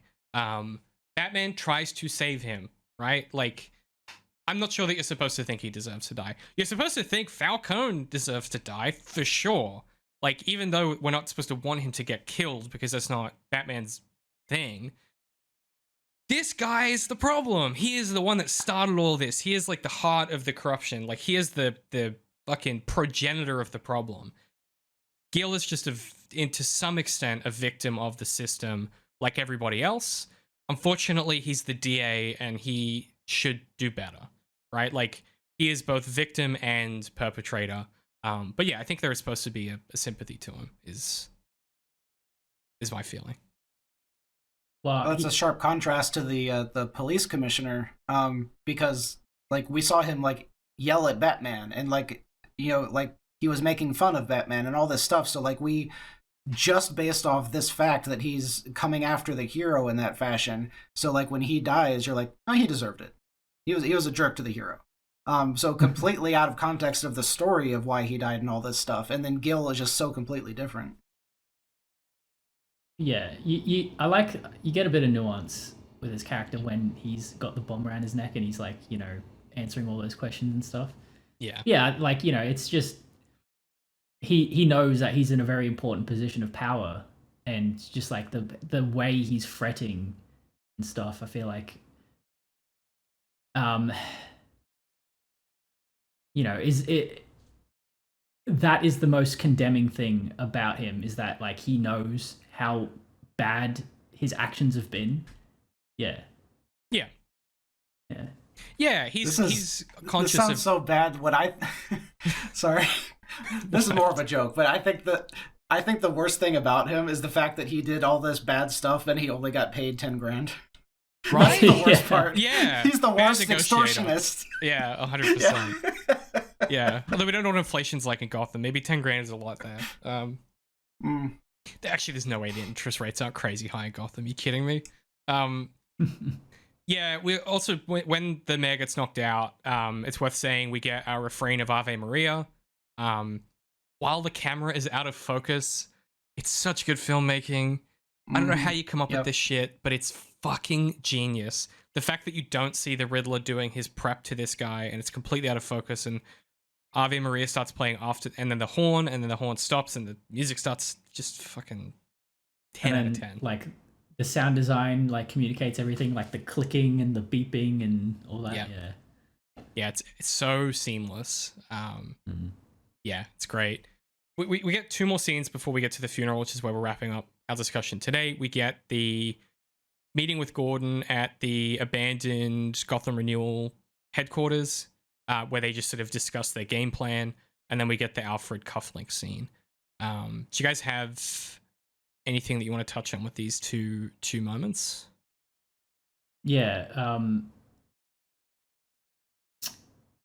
Batman says, he's going after people who worked on the Maroni case. And then Gordon says, I worked that case. And Batman says, the Riddler's not after you. How do you know? You're not corrupt. I think it's such an interesting line, because it sort of betrays how Batman's view of justice is parallel to Riddler's at this stage. You know, as he said earlier with Savage, you know, he crossed a line, and Gordon's like, you kind of make it sound like he deserved to die. And, you know, Batman at this point has no compunction about corrupt politicians getting what they deserve, sort of. You know, if it's not directly in front of him, you know, not his problem. And that's why he's able to tap into the Riddler's psyche and follow this investigation the same way that Riddler is able to string Batman along on his game, because, you know, to some extent they are similar. Yeah. Mm. Yeah, and that's obviously that's like the big theme that this movie is working with. Yeah. Which is especially true because he thinks of himself as vengeance, not as justice, right? And that I think is the big theme here, which is like, and because that's what Selena has to grapple with as well, is justice versus vengeance, right? That is a real present concept in this film.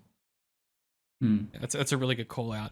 And I like too that it's the like this half finished building that was abandoned because the renewal project just is so corrupt that they took the money out of, like, they were building the building, but then because everyone was stealing the money, the building never got finished. Well, yeah, it's similar to his base. Now that I know that it's an abandoned subway station, Same thing. That must be very symbolically rich for Riddler, right? This project for the public that was meant to be for the benefit of the public broke down, unfinished, and now is just being used for like this, you know, the neurotic psychological need of a billionaire, right? Like, yeah. Which because from Riddler's perspective, that is what Bruce Wayne is doing, is profiting from his family's enablement of all this corruption. Especially as he disappeared and like the new mayor was trying to get him to come and help donate and all that kind of stuff, and he's not doing it. If he had been doing all of that, then Riddler might not have been so quick to revisit the sins of the father, because the son is trying to do something different than the father did. Right.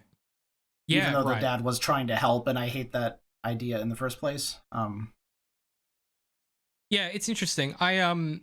One of the overarching questions of the Batman is Thomas Wayne and the actual person he was versus the person Bruce imagines him as. And I quite like the way that this film challenges Bruce's perception potentially, and then conflates that challenge with extra information, because the presentation of Thomas Wayne as corrupt is by someone who is corrupt and has an agenda. I like the way that those things ricochet off each other, especially given this context of what you just said, Pat, which is like the Riddler finding Bruce Wayne specifically particularly abhorrent, and then aligned with what you said, Darth, around it's because he's not doing the Bruce Wayne thing. Like, he's not a philanthropist helping out the city yet. He is just doing the Batman project. He's obsessed with it. And it's that singular vision and that singular focus on vengeance that aligns him to the Riddler and is something that he has to overcome in this story. Yeah, because like I think. Go ahead. This film is like. I've got some notes here about like overarching themes, and I'm just waiting to like go into them because I don't know when I should. Yeah. Okay, but I think this film is about the efficacy of Batman as an ideology, which is, you know, not necessarily that groundbreaking.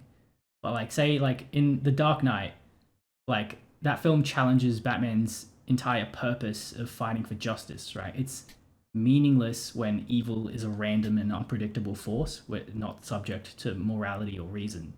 Whereas Matt Reeves as the Batman, although it once again is scrutinizing the problem of Batman fighting the symptoms of crime and not the sickness, it has a different angle on that tradition.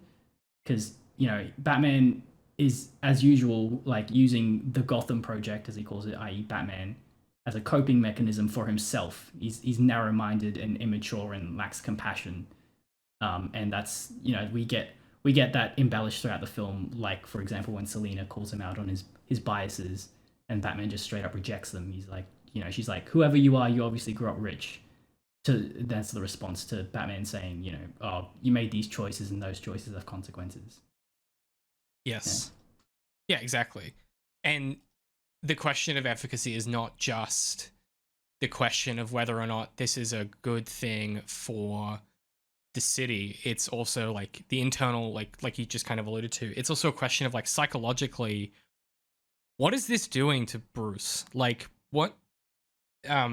We talked about this a little bit in season 3 of DareDevil, but like, if you spend all of your nights doing this stuff how does that change who you are and the possible degrees of what you can accomplish? Like, at what point are you nothing but the Batman? And like, is that good, or is that productive, or is that healthy? And where do those limits bump up to your responsibility or accountability to the city and to the people that you've decided to protect?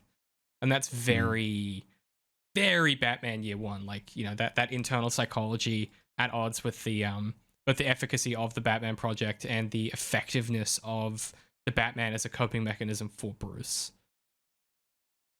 I guess I've never really asked what is Batman Year One a comic? Yeah, Batman Year One's a comic. It's like one of those like seminal canonical Batman stories. It follows Batman and Jim Gordon across the first year of Batman's career. And it's kind of grungy. It's a lot of like both of them dealing with getting to know each other and learning how this Batman thing is going to work. And it's got a lot of the ideas that you will see in Reeves's work in this film. At least nascently. Okay. There are other comics that he uses, but yeah. Is that part of the new 52? No, it was like in the 90s. It was well before they... Okay. Yeah. I was going to ask if the conversation that they have on the tower there, is that where they start talking about the pigeon, or is that later? That's later. That's when they kidnap the penguin, isn't it? That's when they kidnap the penguin, yeah. Yeah. So they get that after the funeral. They get that clue. Yeah, so not yet.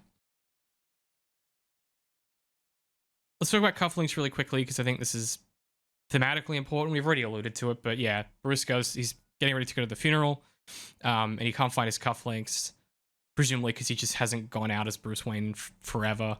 And Alfred gives him the cufflinks that Alfred's wearing, and they have that little exchange where, Bruce realizes that they're Wayne cufflinks. And there's that, again, that another little detail of like, yeah, okay, this is a strained relationship here. Are you a Wayne type of thing? And, it's antagonistic, but it's not mean-spirited, I guess, is how I read that. And I like the empathy that we see from Alfred here in this moment, too. This kind of willingness to be patient with Bruce and do the thing anyway. Still put the cufflinks on. I think it's a real good balancing act between that antagonism and these two people actually caring about each other and trying to do right by each other. And of course speaks to the legacy, right? And the themes that we just alluded to. These are Thomas Wayne's cufflinks.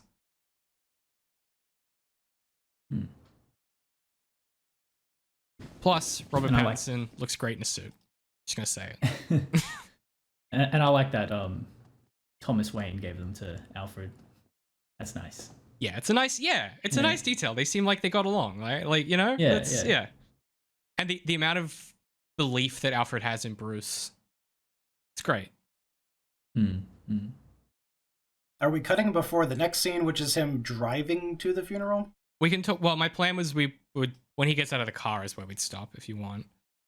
Do you have stuff on the drive? Yes. What is this? Okay, sure. Go ahead. The steering wheel. It was no. So there was a lot. Mm-hmm. There was a lot about the public and them attaching themselves to Riddler in a way that I don't understand. So he's driving past all of these protesters, and I'm pretty sure they had like the Riddler question mark, and they were like, "Tell us the lies," or "Reveal the lies," or "Tell us the truth," or something like that. So there was all this stuff about the public screaming to have something fixed, and it's the same thing Batman is trying to figure out. But how does the public know about it?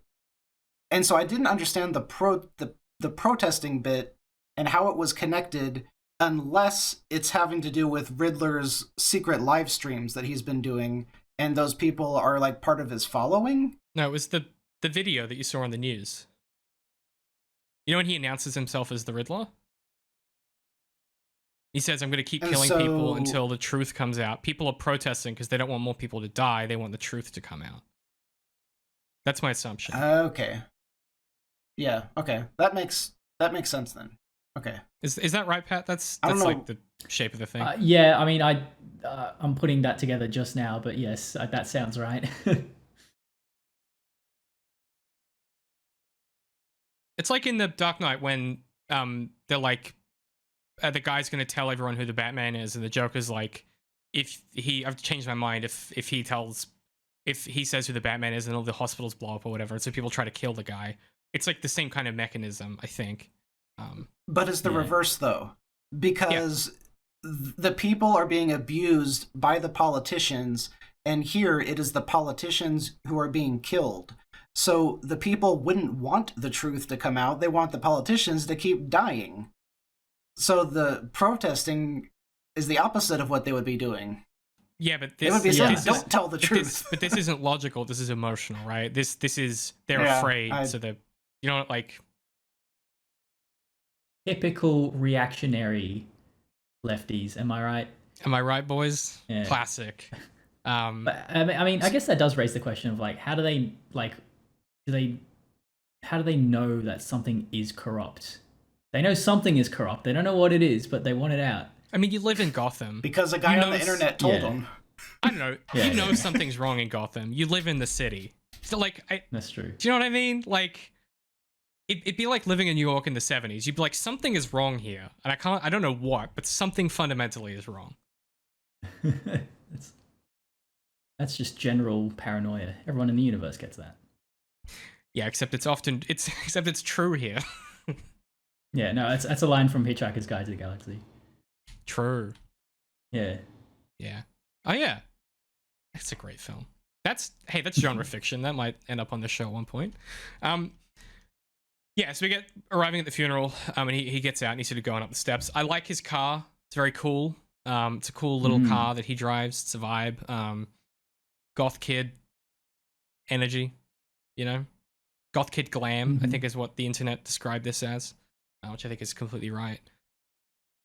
Big coat. This is such a weird question, but why do you think that they changed from him being chauffeured? That's pretty standard, right? Yeah. Like he's in a huge limo when Alfred's driving him, right?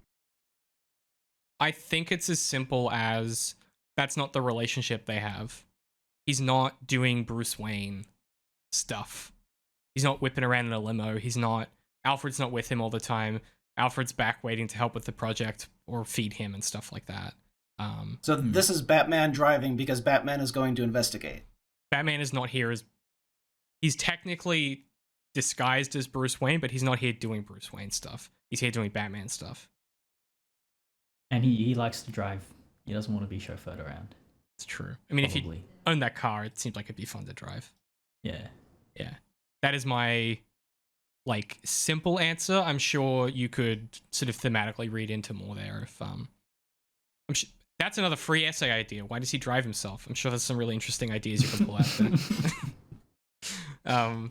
Someone write that article, please. Yeah. It's a great question, but I think it's that simple. He's not in that mode of Bruce Wayne yet. It's still a Batman exercise. And he's a loner. Like, he's a fucking emo loner guy. Still. This is all important context for when they do the movie about Mr. Zaz. Is that the guy who steals his identity? Yes. Yeah, Hush, right? No, Zaz is the slasher guy. Yeah, Hush. Yeah, is Hush. the... Hush. Yeah. Tommy, whatever the fucking... Tommy Elliott. That character. He's great. Well, he's fine. He's in a well-illustrated comic, but it's not a very great comic. Don't at me about Batman Hush. I don't want to hear about it. Yes, correct. But yeah, that's kind of where our reading for today ends. Do you guys have any concluding thoughts here before we kind of look ahead to the next session?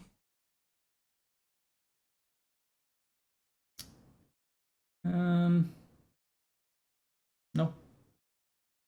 That look on Darth's face makes me feel like he's got a bit coming up or something. No, I was about to make a joke about bisexual lighting, but I couldn't come up with a good one. I could see the wheels turning. Sorry, Pat, what were you gonna say? I was just gonna say I'm gonna save my my big stuff for maybe like episode 3. Yeah, I think that's where a lot of my big stuff is gonna hit as well.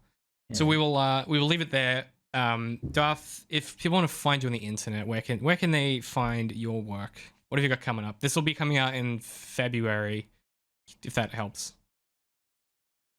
Goodness. YouTube, Darth, DARTH''.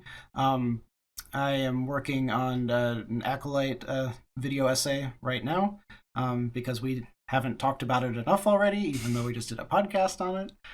And then after that, my goal is to do the Jedi versus the Sith video essay that I've been recording footage for it for years, off and on every winter. So I very much look forward to finally starting that. Cool. Go check it out. Links in the show notes. Also go follow Rybold on YouTube as well. Links down there in the show notes. Patrick, if people want to hear your thoughts on film and philosophy, where can they find A Method to the Madness? You can find us on YouTube, Spotify, Apple Podcasts, and SoundCloud. Said SoundCloud twice, but I mean, it is on there. You Wait, can listen to it. Spotify, YouTube, Apple Podcasts, SoundCloud. It's because the thing that's fucking you up is the last one is usually and Stitcher, but Stitcher no longer exists. Yeah. Search up A Method to the Madness podcast. We have a website, AMTTM.com. We generally do a lot of Breaking Bad and Better Call Saul stuff. If you like that, come check us out. I think the most recent thing we did was Romulus. We talked about Alien Romulus. Yeah. That'll be up by the time this is out. Go check it out. You guys know what it is if you're here this far in, ZeroIndent.com, patreon.com/ZeroIndent to support us. The Patreon bonus for this episode is me and my brother, Alex, talking about the film after his first time watching it. It's great. It's like 11 p.m. We're both a little drunk. It's a really great chat. You can go check that out. You can join at any of the paid tiers to get access to that. Otherwise, you can follow us on Patreon for free to get all kinds of extra behind-the-scenes goodies. We try and release as much as we can outside of the paywall, but you can go follow the Patreon there or sign up and help contribute. You can find all of our merch at underink.press. That's going to do it for today. We will catch you next episode to talk about the next hour of the film, where we will be kind of getting into the meat and potatoes of the plot and trying to, figure out just what all is going on with this corruption and what does the Riddler know that we don't. Catch you guys next time. If you like these handcrafted studies of genre fiction, please head over to ZeroIndent.com or patreon.com/ZeroIndent if you'd like to consider supporting us. Even if you just give us a follow on Patreon, that helps us out. Leave a comment, a like, and if you're in a financial position to do so, you can support us and get access to early content, additional videos, director's commentaries, audio diaries, and all kinds of different things we have coming up. It really makes a difference helping keep independent media crit alive. Once again, that is ZeroIndent.com or patreon.com/ZeroIndent if you'd like to support us.